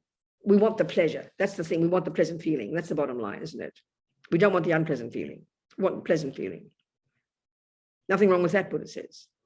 But the pleasant feeling, he's telling us, the pleasant feeling we get from getting the cake is a contaminated level. Don't hear that as religious or moralistic. The pleasant feeling we do get is a pleasant feeling, but it's because it's driven by attachment. It's like the pleasure of a junkie. It's contaminated. So it's called the suffering of change, really obviously. You start with having an empty stomach, which is the suffering of suffering. You're hungry. Then the cake appears in your mind and the attachment drives you and you get the cake, it's on the plate, and then all the build up, all the anticipation, all the excitement, all the deliciousness is all there, dying to get it in the mouth. We know that. The anticipation, the expectation is the pleasure that will come when cake meets the mouth. And it does come. It does, we know that. It does trigger a pleasant feeling. But what happens, like we discussed, as you're even having that first mouthful and you are experiencing the pleasure that is triggered in your mind by the cake meeting your senses, particularly the tongue and the rest of the taste and everything, isn't it? And the smell and the vision, they're all there, the three senses get all excited. The touch maybe doesn't get so excited. You can't hear the cake, so they're not involved. It's the touch, it's the taste. Well, that's touch on the tongue, isn't it? Tactile on the tongue, as well as taste and eyes. They're pretty play a main role too. And those three. So there's pleasure triggered, definitely. But what happens, even as you're having the first mouthful, already even attachment is expecting happiness. Happiness does come, but the attachment isn't satisfied. So already dissatisfaction is there. So already the hunger is now for the next mouthful. You can't even enjoy the first mouthful. You can't enjoy the moment of pleasure. You're greedily anticipating the next mouthful. We know that. I remember one girl talking about Tinder. I know I had to go out on the streets and go find a boy. It was much harder work. Go to the jazz clubs, check people out, seduce them, bring them home. It's Tinder, you press a button. I would have liked that. Anyway, she was saying it was quite depressing because there she was getting dressed after this boy, you know, and she looks over at the bed and he's on Tinder looking for the next one. Do you understand? That's this dissatisfaction. I remember one boy who went to Sex Anonymous, whatever it is, you understand? And he said, you know, there's 20 girls a day. While he's on the 20th girl, he's thinking about the 21st. This is the classic example of attachment. We know that. That's why I become alcoholics. That's why I got to, you know, when I was smoked cigarettes, I got to about 80 a day at some point, 80 Marlboros, you know. Couldn't do it now. You know where to smoke. You just can't do it. Because never satisfied, always wanted one more. That's what attachment is. You know, it's this massive, big, I need more, I want more, bottomless pit. Isn't it? We understand, it's very obvious. But this is a real subtle workings of it. As you're having the first mouthful, and that's usually the best one. It's downhill from there. We don't notice until 4 pieces later when we want to vomit. So what happens is there is pleasure triggered. So that's called happiness. So the happiness is triggered in the mind and not the direct cause. We think it's the direct cause. This is another whole discussion. I'll discuss it in a minute. We think the cake is the cause, the main cause. That's why we keep going to the cake. We think the cake is the main cause. That's for sure. That's our philosophy. So we have the cake, the first mouthful. It is delicious. The pleasure is there. But already dissatisfaction is kicking in because it's not satisfied with that mouthful. So then you're anticipating the next mouthful and then the next piece. And we all know this process. So what's happening? The pleasure starts up there, triggered by the cake. And then as you have the first mouthful, then it goes slightly down. Then the second piece, it goes down. And the third piece, and slowly, inexorably, before you realize that pleasure has turned into disgusting. Do you understand? Suffering, isn't it? And then you stop, because if you had one more mouthful of cake, you would vomit. So all Buddha's saying is the pleasant feelings we experience now on the basis of contact with attachment objects turns into unpleasant feelings logically. So in other words, the very cause, the thing that triggers the pleasant feelings is the cake. And then eventually the thing that triggers the unpleasant feelings 4 pieces later is the same object. But the next day, you forget all about the acid reflux, you forget all about the stuffed stomach, you forget all about the feeling of disgust, you forget all about the constipation, and all you do is remember the cake and that first moment of pleasure, believing maybe this time I'll get it. And Buddha says we've been trying for eons to get happiness from eating cake. I mean, it sounds mean because you think, well, what's his option? And this is a very good question because we know in general, we do not experience pleasant feelings unless we have an object of the senses. That's pretty much the grossest way we exist. We know, and this is where we assume it's normal, because if suddenly the senses are all deprived, we know you would stop. What's that? Some sound? And whatever. How do you stop that? Got something? Never mind. So we can hear this, but it's hard to hear it because it feels not fair. So of course, the first question is, well, what's my option, please, Buddha? This is what's hard to hear.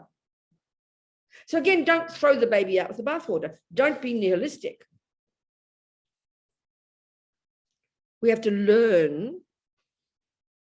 First of all, you have to learn to recognize this level. This is the first level of practice, the Hinayana level, the Theravadan level, the first stages of practice, junior school and high school. You've got to recognize this first. You can't just gloss over it.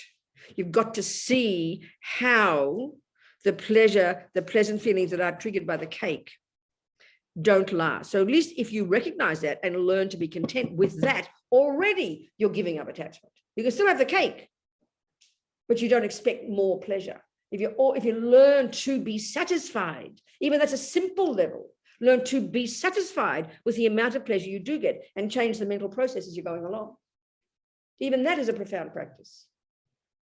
You're not giving up attachment yet, but you begin to change it, then you become more content.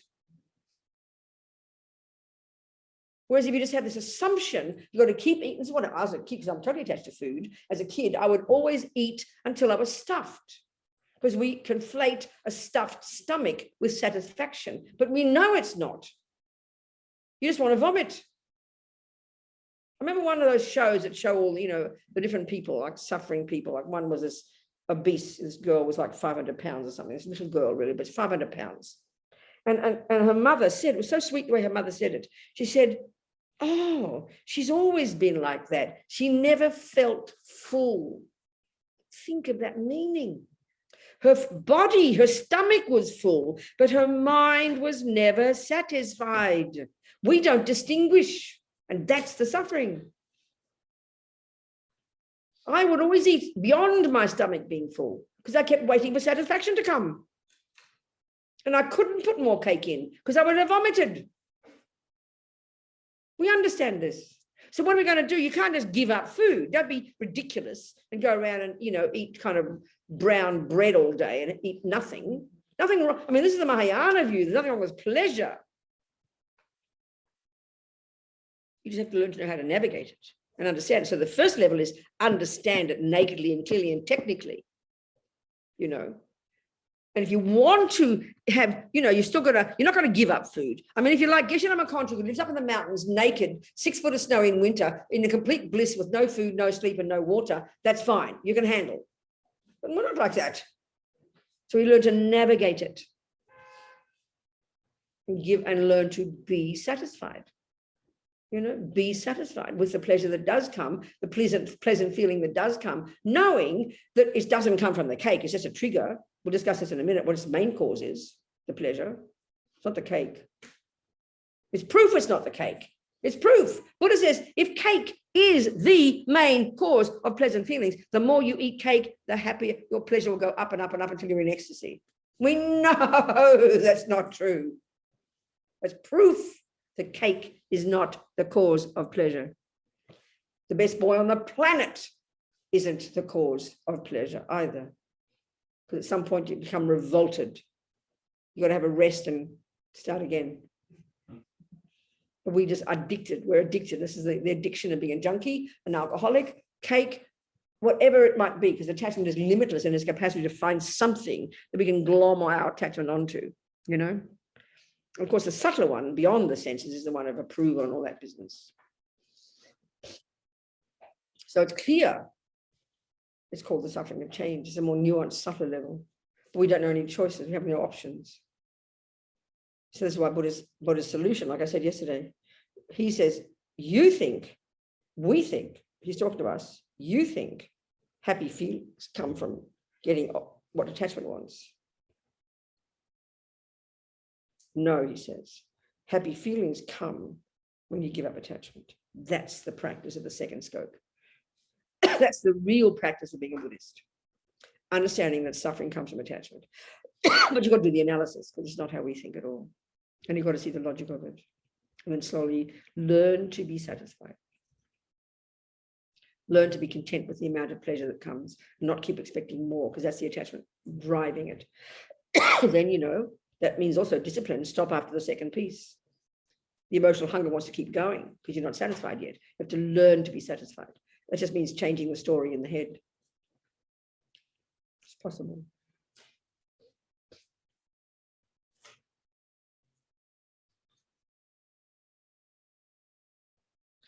Any questions?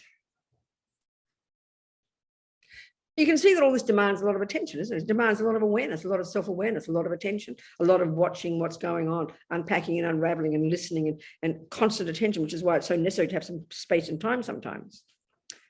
Not being overwhelmed by other people all day and night. Any questions, people? Yes, sweetheart, go, Cora. This is so obvious. Someone doesn't matter, go. It sounds fantastic. So just knowing it, what action do you take? Or is it all mental action to learn to be satisfied? Well, yeah, I mean, it's mental stuff. It's a huge mental one. But I mean, with the cake, it means you also got to stop at the second piece. You've got to use a discipline. And that's why it's hard. Because the habit of the constant craving is just this is my habit with food in my life, was just to eat until I was stuffed. Because I assumed that meant satisfaction. And that's how we mostly are if we're attached to food. So then you've got to discipline by leaving the cake there. And as you're having it, it takes a lot of practice to learn the pleasure will come. It is delicious cake, but be content with that amount of pleasure. But the attachment is so frantic to think you're missing out on it. That's why we have to have the second piece and the third piece. Attachment is frantic to miss out on something. It's like a panic. You get panic stricken to think that the delicious cake is on the plate and your stomach's not full yet. So it also means just let the cake be there, be happy the cake's there, want someone, even think someone else can enjoy it, but try to be content with that amount. You can't just keep saying, I'm going to be content while you keep eating, because you're waiting for contentment to come and it doesn't. So it does demand some discipline of the body. Put your hand, keep your hand in the lap, leave the plate on the table, the cake on the plate. This is massive because attachment is panic stricken. When there's strong attachment, no wonder people go kill. You hear the stories of people who are super attached to a person, what they do to get the person, to stalk them, to never give up. That's insane attachment. So to stop, the discipline of the body and speech is absolutely vital. Do you understand? That supports that learning to be satisfied. In the beginning, it's painful. That's why people who give up eating too much, give up alcohol, it's like a nightmare in the beginning. It's not just the physical pain, it's the mental one, the panic of not having it. So it demands discipline of the body and speech before as well, and go at your own pace, you know. It just demands attention and it takes time. Do you understand? What else? Who else on? Anybody on here? Sunny? No, okay. Where are you? Over here. Hello, sweetheart. Hi. Hello, darling. I have a question. When you were talking about Sunny. Yes. And how Sunny realized she had a choice. And I've been thinking about that in relation to the Great Renunciation and in relation to causes and conditions coming together so that one can make that. I wonder if you could. Well, just give me an example. Give a scenario. What do you mean? I am very attached to figuring out why you and I, and everybody in this room, are here in the Dharma and are able to see our suffering, and others can't. And some of those are people, of course, I love, and that's, you know, part of the struggle. And so I guess I'm thinking, Robina, if we're talking about causes and conditions from endless lifetimes coming, right? Wouldn't that mean that ultimately What if we we want? all wake up? Sorry, what? What if what? That's the last bit. Causes and conditions from Yeah. many Yeah, that's right. lifetimes coming together in Yes. this moment so Yes. that we can wake up. Right. Wouldn't that mean eventually everybody would? It doesn't follow logically. Okay, first of all, the first point is everybody's got the potential. That's got to keep you going to want to never give up. And then second, if you're on the Bodhisattva path, the Bodhisattvas with their wisdom, who've got this long-term perspective, long-term thinking in terms of eons to benefit sentient beings, you meet a group of people at a certain point and they're nowhere near ready to hear any Dharma. But because the Bodhisattvas have long-term goal, they will do anything at that moment to hook them. This is a major way they talk. They connect with people. They connect, because then once you've got a karmic connection, when that person's ready in 37 lifetimes to be led to enlightenment, then you'll meet them and you'll be able to lead them. So you've got to have a long-term perspective, darling. I always love this. I love this story. And the course of the Bodhisattvas will do anything to hook people, including naughty things. So there's one little story. I remember when my mother, I tell the whole story. My mother, my mother met Lama Yeshe.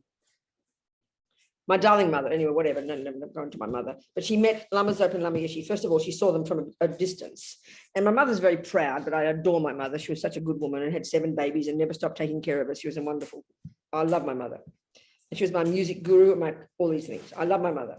Anyway, she was always the person that people went to for their problems. No one went, she never go to anybody else for her problems. You know, she was that kind of person. I loved, she was marvelous. She's taught music. She had all her music students and they all adored my mother. Anyway, she saw the two of them and she preferred Lama Zopa, because when Lama Zopa was with Lama Yeshe, Lama Zopa was a disciple and he looked humble. She could handle this one, but she didn't like that Yeshe. He looked kind of too charismatic and bossy. He made her nervous, in other words. So she had a meeting with him. I wanted her to meet him when he was in Melbourne.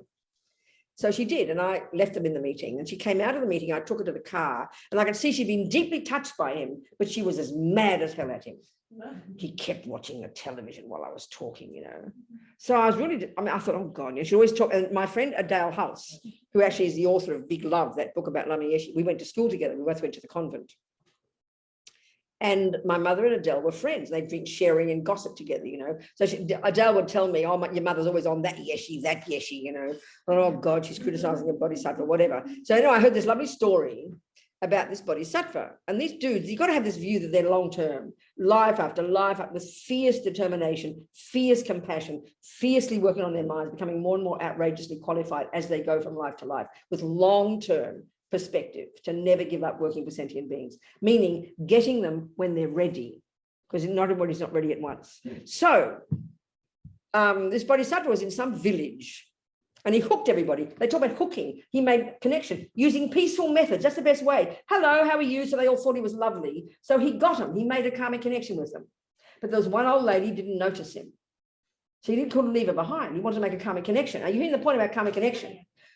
So he didn't know what to do because she didn't notice him using street methods. And he saw that she had this lovely garden. So he rode his horse through her garden, destroying it.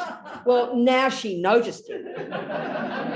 And so she's shaking her fist and shouting and yelling, how dare you? And they drove him out of the village. He was happy because he got her. As the person, the Lama who told the story said, when it comes to bodhisattvas, it's better to have bad karma with them like her than to have none. So my mum, I think my sense is that she'd had the typical meeting. She would have been out of her own nervousness. She would have bossed the meeting around. She would have run the meeting. And Lama would have said, yes, dear, no, 3 bags full, dear. But he didn't. Lama was sort of like, he got her. He kind of, not consciously maybe, but he sort of acted like he was bored. And that freaked her out. He got her. He got her. He got my mum. Are you hearing what I'm saying? Yes. So then when she's ready, 72 lives later, next life, who knows, he will be able to drag her to enlightenment. So that's the view. You've got to have a much longer term view and never give up. And even just give a cup of tea to someone. Everyone who doesn't like you, whoever does, you just hook them. You go to, and you make the prayer, I'm going to lead them to enlightenment when they're ready. So look, I always think of the Dalai Lama. Millions of people on this planet at this moment in time, the 14th Dalai Lama, people love him. They seem to like him, right? Millions of people like him. Okay, millions hate him. Well, the Chinese communists can't stand the sight of the man, you know? So what we can say in both cases, he's hooked all of us. There's this lovely story. This is an extra piece, but it's really nice to hear. There's this lovely story. All these Tibetans have this way of being very humble about their own, they never bring their own experiences into how they teach ever. And so, they're always talking about how they don't know anything, which is a bit misleading for us because if you don't know anything, shut your mouth, you know? We want experts, please. We want to be seen to be an expert. So it makes us a bit nervous. So Lama Zopa told the story. I've heard this many times. This one fellow in one teaching in Wisconsin, His Holiness was teaching, he was in tears. He said, well, you don't know anything. What chance have we got? So His Holiness kind of backtracked and said, well, I sort of know some things, you know. But that was so sweet of him. But at that particular teaching, he then told the people that when he went to India for the first time in 56 to celebrate the 2500th anniversary of the Buddha's life, he had a memory of being in the back of a big crowd as an Indian, a poor Indian, he said, at the back of a crowd of Buddha's teachings. So, I mean, that's just not, it's sort of trying to make us a little bit feel better. And he just said he remembered that. Well, because he's being humble. If he is a Buddha, they all say he is, he's not going to tell us he's a Buddha. He's not going to act like a Buddha. He's acting like a regular person, which is what he does. But anyway, the point is, millions of people like the Dalai Lama. Forget the ones who don't like. We just think, oh, aren't we fortunate? We can recognize a nice person when we see one. Well, excuse me, he did the work. He hooked us. Eyeball to eyeball, 57, 1,000, 2,000 lives ago, he got us. When he maybe gave us a cup of tea or something. You know, he didn't chase us out of the garden. They're the Chinese communists. He got them by using wrathful methods, but they will not forget him. Do you understand? This is a way of saying it. It's a long-term kind of view. So if you have that view, you've got this enthusiasm to never give up, and you see people where they're at and you give them what they need. That's what wisdom is. Compassion is the wish to help. But honey, that's not what makes you help. It's wisdom that knows how to help. And that eventually means clairvoyance, which you get from getting shamatha. It means incredibly clear about exactly that person's mind and what they need and how to help them. That's why we're so short vision right now, because we don't have any wisdom. We can't see past our own nose. Then you have long-term perspective. So get wisdom. And that gets, you've got to get wisdom, and then you have that informs your compassion. Do you understand? I do. That's the one, baby. And then you don't give up. Yeah. Then you don't give up. You don't give up then. That's why another story I always tell about the wisdom side. I mean, on the face of it, if you'd been in that village, you'd see this ugly bloke and you would have chucked stones at him and thrown him out. And he didn't sit there going, oh, I'm a bodhisattva, I'm a bodhisattva. No, he just accepted the stones and left, but he was happy, you know. So there's other story about Lama Yeshe. At Copan, this is back in the maybe 80s, must be. And my friend Harry was trying to help one of the monks. I always tell this story. I should get some more stories. It get boring after a while. There's one monk who was sick, one of the Nepalese monks, Nepali monks. And Harry had found a doctor to help him, and he happened to mention to Lama Yeshe, Lama is Harry's teacher, like mine, and Lama basically said to Harry, he doesn't need a doctor, don't worry about it. So Harry trusted Lama, and so he didn't get a doctor. So he's noticed the monk was getting sicker and sicker, and eventually went up to the mountains to his Sherpa family, and he died. Well, on the face of it, it sounds like Lama was being very cruel, like unkind. But as Lama Lundup, the abbot at Kopan, told Harry, Lama's clairvoyant. I mean, clairvoyance, this just sounds like hippie trippy to us, but clairvoyance comes from getting shamatha. You can't even describe the brilliance of the capability of the mind when you've got shamatha, even some semblance of shamatha. You have crystal clear because you access a subtle level of mind, so the subtle level of mind can recognize subtle phenomena like the past, the future, the minds of others, more and more precisely. And as you progress on your path to Buddhahood, this expands and expands and expands. It gets more brilliant, more amazing. Of course, this is not in our culture. It's another kettle of fish. So the Buddha will often say we can't begin to benefit people until we have clairvoyance, to see what they need and where they're at. That's real, comes from that wisdom comes from this. And then we realize emptiness and we really get wisdom. Not just vague clairvoyance. We have moments of it in our culture, but we don't know how to get it properly. Get shamatha, you'll get it. So as Lama Lundup told Harry, because of Lama's clairvoyance, but of course because of his wisdom and compassion, incredible wisdom and compassion, super clear, he could see exactly the karmic actions that this monk did that caused this present suffering. He could also see that if he'd gotten a doctor, he would have gotten better and his life would have been fine. But he would not have purified this heavy karma, and next life would have been much worse. So then he could see clearly that by having the suffering, it purified the karma, it cleaned up the negative karma. He died young, he finished the karma, next life fantastic. Now, who's got the kind of wisdom? You understand? So we're talking huge stuff here. So all we can do is do the best we can, according to the level of wisdom that we've got, always knowing there's more to do. When we really, and that's why it's important, it's excellent when we study the teachings in more depth and learn the extensive literature of the bodhisattvas and their different stages of development and learn about what you can be like, even having shamatha. We'll be a little bit humble. We run around now, everybody, we'll be a bit humble, but we do know what we don't know and how we can help and even can't help people. Do you understand? Thank you for being. Yeah.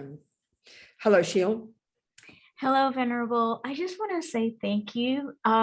These past teachings have really answered so many of my questions, and you've just really immensely helped where I am. There's a question that I'm wondering about, and it's when humans have they're autistic or they have certain mental health issues, it sounds like it's their karma ripening in this life. And so when they move on to the, we don't know, but what happens, is it like they're going to live their whole life purifying their karma if they're autistic, and then next life, maybe how does that work, that next life they're not autistic? They live a fruitful life. I'm not, really puzzled. Not just autistic, not just schizophrenia, not just insanity. Just think of all things, all experiences. Some of them last a long time and some last a short time. So it depends on how strong the karmic seed you planted, isn't it? Sometimes you can, have a good thing happen. It will last 2 years. Sometimes it will last 3 minutes. Sometimes it'll last 50 years, a relationship, let's say, or a particular state of mind. So it depends on the person, darling. Whatever labels we give it, there are delusions in the mind and there are virtues in the mind. So some people, due to past negative karma, are born in this life with very limited minds, a lot of ignorance, a lot of rage, a lot of anger, or maybe, whatever labels you want. It's just the different states of mind coming also driven by their past karma. It could last lifetimes. You don't know, sweetheart. We don't know. You have to know the person's mind in order to conclude that, how long it will last. I see. Yeah, thank you, Venerable. No problem though with it. Why are you asking? I'm sorry? Why are you asking, sweetheart? That I'm just around people that have autism, and I'm around one in particular that the autism is just pretty severe, and I feel a lot of compassion because I think about her life, and I just wonder okay, darling, this is where, listen to me, until we have this level of wisdom, which we don't have, this is where there's two approaches to practice. One is what we're discussing right here, which is for us listening, that we've got enough common sense that we are able to try and put this into practice. But you can see very well that some people wouldn't be able to hear this. Would you agree with that? Yes. That's right. So so then what do we do with those people? That's where the compassion wing comes in, darling. So that's where you don't just let a person suffer. If you can protect a person from themselves and love a person and let a person be, and look after them and protect them from harming themselves and others, this helps them tremendously, doesn't it? Yeah. Do you understand? Yes, I do. Good. Thank- darling. Thanks. What else, people? I have a question. Wait a minute. How long do we have today? 2 hours, wasn't it? Till 4. We could leave a bit earlier if we wanted to. We didn't have to have to 4, don't we? Okay, go on. Yes, sweetheart, who's next? I have a quick question. Yeah. It's just a plain observation in society. Like, Mhm. why does society celebrate when people get into a relationship, but they feel sorry for you when you are alone, even though the person who's alone is pretty satisfied? That's right. I think the answer is like we talked before. We all assume that we're not important unless we have someone else telling us we're important. And I think that's so strong in us, that attachment to be seen as a nice person, that's literally, and of course, forget about the drive for sex as well. That's what causes us to have partners, isn't it? I mean, the whole world, even little birdies and doggies are like that. It's just due to the grosser level of attachment, the joining of the sex organs. That's a pretty strong one, isn't it? There's also the attachment to being seen as a nice person. So the assumption is very deep. So when you're on your own, there's an assumption you're not worthy, isn't it? That's how we think about ourselves, isn't it? Can So you it's see? an organic cause. It's more like an organic cause. No, what do you mean by organic, darling? No. What do you mean by organic? Oh, organic, like when you mentioned that even animals want to pair up. So I'm assuming that it's something that nature has designed Well, it. I mean, So nature is just what we do. Nature is just karma, darling. Everyone's got it because we're driven by attachment. It's all driven by attachment, Peter. And dogs are also driven by attachment. We're all driven by attachment and aversion. These are the fundamental causes of all suffering. So then this attachment to be seen and to be loved, and then attachment to have sex organs joined. All this is attachment, sweetheart. That's what causes us to go together. So maybe try changing the focus on looking at people who are single and happy, birds that are single and happy, kind of looking at. You can try and do that. I mean, when I remember one show about these colorful birds. It's hilarious. And they're usually the boy birds. It was one birds in South America. These boy birds spend their lives learning dances. They spend their lives. And then for 3 minutes, they dance and dance and dance to get a girl. And the girls look so boring. And then the girl chooses them. And then they, excuse me, I won't be rude. They have sex for like 3 minutes and that's it, done. All that dancing for 3 minutes, So it shows how ridiculous we are. It's all attachment, darling. I mean, it's hilarious. It was the most beyond hilarious, So wisdom is understanding that this is just a dance and try to rise above it. Well, whatever words work for your mind, baby. That sounds good enough. Yes, talk to me, darling. Hello. Hello, sweetheart. I got your email, by the way. I got your email, darling. I'm going to answer eventually. I will. Thank you so much. All right, darling, girl. Talk to me. So I had a question about your karma ripening all at the same time with friends, family, in terms of being lied to and not looked in a good light and not being trusted and these kind of things. Does that usually happen? Is that possible? I think you sounded a bit. Everyone happening at the same time. You're going to have to say that all again, sweetie. I didn't hear you. I had a question about karma ripening with family, friends, and close relationships all at the same time in terms of not being seen in a good light or being lied to. You mean some people have a lot of negative karma ripen all at once? Is that what you're saying? Yes. Yes, darling girl, it can be like that. And you can see that yourself from your life. Yes. Sometimes it can come from all sides. It's tough to get hold of, isn't it? It's tough to work with, isn't it? Yes. And is it because I'm seeing it now. I'm recognizing it more right now versus before because I didn't even know all this and I didn't practice That's right, exactly. I think Buddhism before. now you're becoming more conscious and more aware. You're noticing it more, aren't you? Exactly. Yes, And that's where all we the got. time. That's right, sweetheart. I know. And that's where we got, this is what I was talking about before. And it's not an easy one. This is where if we have a terrible situation, you know, and you, like my friend in prison, you heard me talk about my friend Sunny, didn't you? Yes. She had no choice. She didn't have the choice. So sometimes you can see in your life, you know, you've told me your situation, I know it, that it's almost like you don't have a choice because you feel that you're stuck in this relationship, don't you? You feel that, don't you? Yes. Do you feel that? You feel you're stuck in it? Yes. Yeah. Then this is where it's painful. Then you've got only one other choice to change your mind about it, isn't it? Which is not easy, darling, is it? If you choose to stay, then you've got to learn to do some pretty intense work on your mind in order to find the way to be happy in this difficult situation so you can live your life and not go crazy and get the best out of your life. Do you think that's possible? It is, but it'll definitely take time. Now, for example, if I'm being seen in a bad light Yes. by my family member and they're like gossiping about me a lot Yes, behind that's my right. back. Exactly. Yes. And what I'm doing is I'm constantly blaming them, like they are wrong and I'm right because I'm not doing anything. That's right. How do I stop doing that? I mean, it's You very learn hard.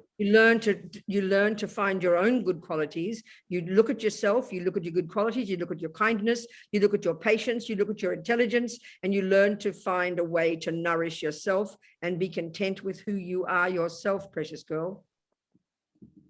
Okay, sure. And exactly what's happening. And the other one is, darling, listen, you also need to surround you with good people. Maybe you've got to find other friends besides your boring old family. And do you understand? You got to find new friends, baby child. Are you hearing me? Yes, and some friends are also the same. They're like that. Well, you got to find some good friends then, darling. I'm sorry. You better start searching outside your normal group. All right? Are you hearing me? Sure. Yes, I am loud and clear. You know, do your best. But if you're choosing to stay in this relationship, honey, you've got no choice. But be brave. And I think you can do it. You be brave. We can talk about it more on email, okay? Okay, thank you so much. Okay, darling. Hello, Sheila. Oh, Ella, Eileen first. No, Sheila, come on. You talk Sheila first. Come on. Sheila. Sheila, unmute, darling. Unmuted. Okay. I think this morning you said that karma doesn't happen immediately. Like, I forget what the topic was. Okay. Yeah. I remembered something that I witnessed on the New York City subway that might be an example of that.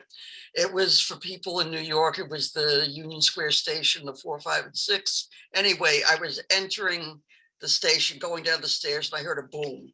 And I thought, right away, I thought bomb. It wasn't a bomb. When I got to the northbound platform, I saw on the other side that a man in his wheelchair had ended up on the tracks. And there were 3 men going from the northbound platform over there, going over the one set of tracks and over the 3rd rail to applauding when it happened. It wasn't on the TV or anything. There was no media.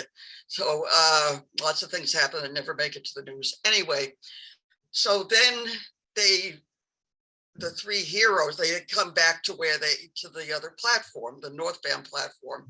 And one of them says, "Where's my stuff?"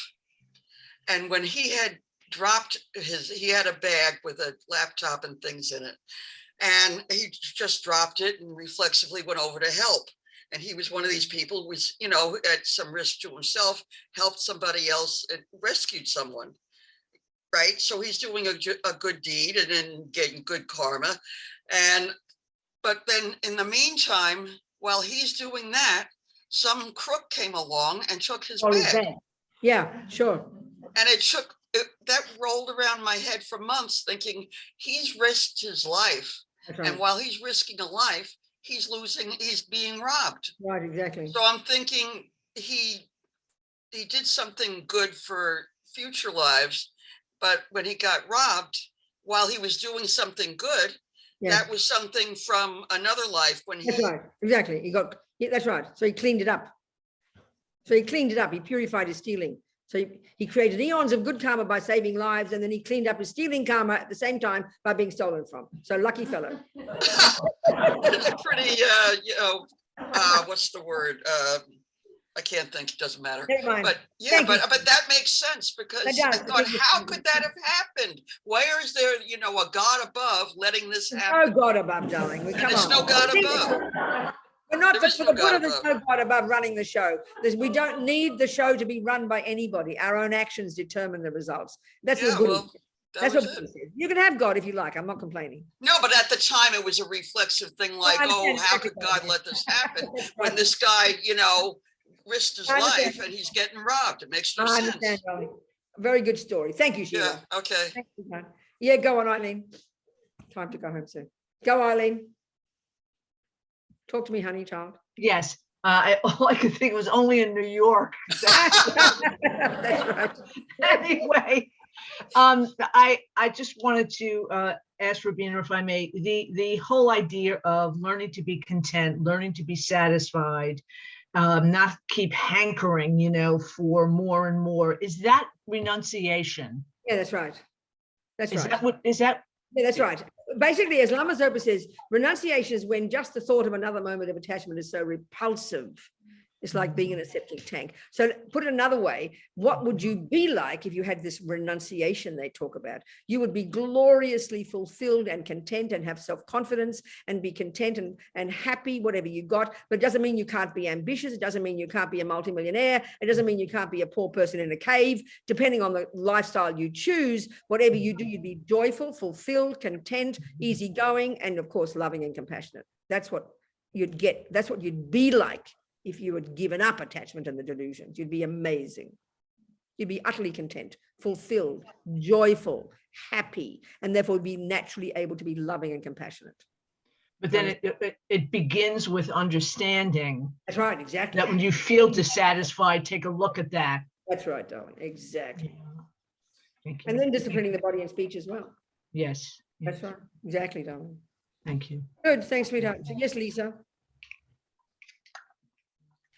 Lisa, hello. Hi, thank you so much. I'm not sure, and thank you so much for your teachings. A lot of what you're saying is really resonating with me, and I also love your style, by the way.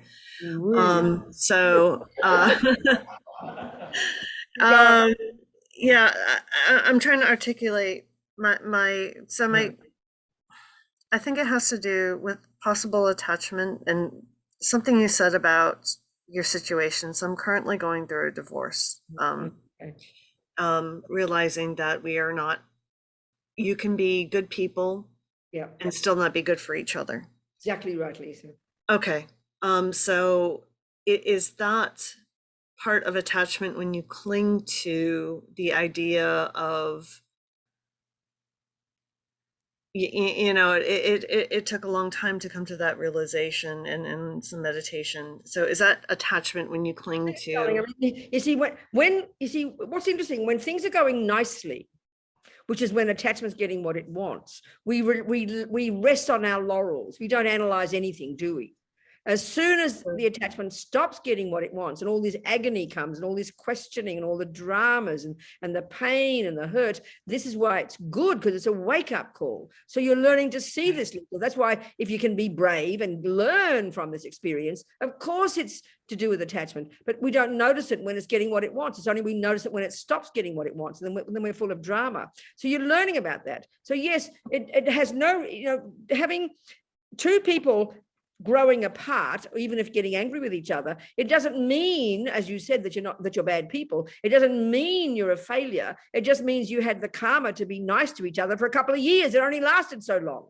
It's not the end of the world. And then negative karma ripens. So if you can work your way through it, if you can navigate it and decide to stay on, some people do that, but there's no virtue in staying on when you're miserable. I mean, most relationships stay there in utter misery, living in the same bed as a person they can't stand. I mean, that's like insanity. So you're very intelligent to leave. It's sensible. Yeah, and so thank you so much, because that really articulates what I've been, saying. Good decisions can still feel bad, exactly, and still hurt. and realizing the unhealthy components. That's right. So we're trying to work through this with Exactly right, compassion Brian. for And each if you other. can both do it together, that's really special. But if only you can do it, that's okay too. Often we Thank want the other person to do it as well, but if they do it as well, that's a bonus. Thank you so Good, much. well done. Thank- And it thank does, you for it's being like, here. it does not, you know, and the trouble is in our culture, because we've got this view that, you know, being divorced is kind of wrong, then we have this awful feeling that I'm a failure, but that's not true at all, Lisa. Thank Doesn't work. you. All right, Thank Tom. you. Well done, girl. Be brave. Robina, Mm. you don't mind? Yeah. This morning you talked about Buddhism calls us the time of something, and I don't remember. Degenerate times. Degenerate time. So it feels very overwhelming in this world. I think we have too much information. That's right. Like, things are getting so much worse. Exactly. But then if you think back in time, it's always been like. It's always been this way, just that there's more of it now. But it feels more. Yeah, it's true. I just It we're is. bombarded more because I mean, look at us. I mean, in Tibet, you'd have to walk a week to go to some village to meet a mean person. Right. You just have Yeah. to blink your eyes now. You're going to read from all sides and hear and smell and taste and touch. So, okay, I guess my question is like, it just work on ourselves and not like focus too much on how much is out there, or do we? I mean, they can learn from it. Just knowing it's a degenerate time, we're in a kind of this wave of delusions and nonsense. But it's also the good thing. This is what they say in the more esoteric teachings in Buddhism, in the Vajrayana, that also degenerate times is a good time for practice. Many of the practices are grist for the mill of utilizing attachment, the more advanced ones. It's a good time to practice because everything's really berserk. Bodhisattvas love degenerate times because, you know, if you only go meet one unhappy person a week, you can't do much. But if you want to, you know, you want to help people, you know, they love the big cities and I mean, I know I'm staying in Santa Fe at the moment. It's this weirdest town on the planet. I don't know if anybody, I keep saying this. Have you been there? It's so strange, this town, this desert, Santa Fe, New Mexico. Oh, Santa Fe. And I ended up there in the pandemic. So I stayed, there's a center there and I got this little place. And I mean, it's quiet. And I would not choose to stay, but I stayed there. And I was quite content. Thought I'd just keep doing my Zooming. And I thought, no, and I went to New York in September, came here in September. Because one of my friends he's a West End director and theatre director, and he's nominated for Tony Awards. So I thought I'd go to the Tony Awards parties with him, you know. Actually, he's here again now. He's got advertising for BAM now. He's got Cyrano. Have you read the reviews of? That's our friend Jamie. He's a director, and he's here. He's in town at the moment. Anyway, whatever. So I came, and I suddenly realised, I went berserk. What the hell am I doing sitting in this boring Santa Fe? I'm going to start traveling because I love in Santa. I mean, New York was like an insane asylum after Santa Fe. Every person you meet is talking to themselves, or they might be talking on their cell phone. You can't tell. I mean, it's like an insane place. But I love places like this. It's sort of grist for the mill, crazy people. So you can learn from it. But this is where you got to know where you're at. Some people can't, so they retire to Santa Fe, you know. So if you can't cope with your situation, don't stay there, go. But you know, if you know what you're doing, you know why it is and what's happening, you've got a way to interpret it, then it's all grist for the mill. This is where the people are needed. The bloody trees don't need us, they need us to leave them alone. People need us. So it depends on where you're at. Yeah. You understand? Meanwhile, keep working on yourself. It feels so. Of course it is. Like Of course it is. the earth's Of course it is. hurting, That's like, right. people are insane. So keep working. That's why you've got to have your own little spot. Even if it's the toilet, have a bit of privacy, work on your mind, and then get out there and help others. This is the two best if we can. Thank you. Do you understand? Yes, thank you. Time to go home. I'm going to think we're going to go home now. I'm going to BAM tonight. Actually. I'm going to the Cyrano tonight. I know. So it's got good reviews, I think. I think the New York Times and the people are there tonight, I think, doing their trip. It's kind of the talk of the town right now. I know, exactly. Yeah, well, Jamie's the director. He helps out at the Santa Fe Centre. He lives in England. Okay, that's it, people. Goodbye. Thank you so much. We're going to see you tomorrow. All being well, so we don't die beforehand. If we do die beforehand, then die with a happy mind. We've just done a good day. All these seeds we planted, seeing our minds, helping others, navigating all the delusions, being brave, wanting to see them. And then when you see, this is the point when you see mine, when you see your own, you see others, and it's a way of helping other people. If you don't know what you're doing, you can't help anybody else. It's crazy. You know? So we just keep going, delight in it, delight in our virtue, delight in our goodness, identify with our goodness, not with our badness, like we said just then to Lisa. And never give up. It's the attitude of the Bodhisattvas. Never give up, never give up, never give up. And you fall down, pick yourself up. Like I said, have a little weep, have a little sleep, and get yourself up and off you go again. I promise. You'll have optimism. All right, Jangshub, Semcho, Grimpoche, Make Panam, Keguchi, Kepa, Nyampa, Mepa Yang, Gongne, Gondu, Pavashok. So may compassion, may bodhicitta grow and grow and grow in the hearts of all in this crazy planet. Thank you, darling people. Very kind. Thank you, everybody on Zoom. Very Thank happy you. to see you all. See you tomorrow, some of you darlings. Thank you.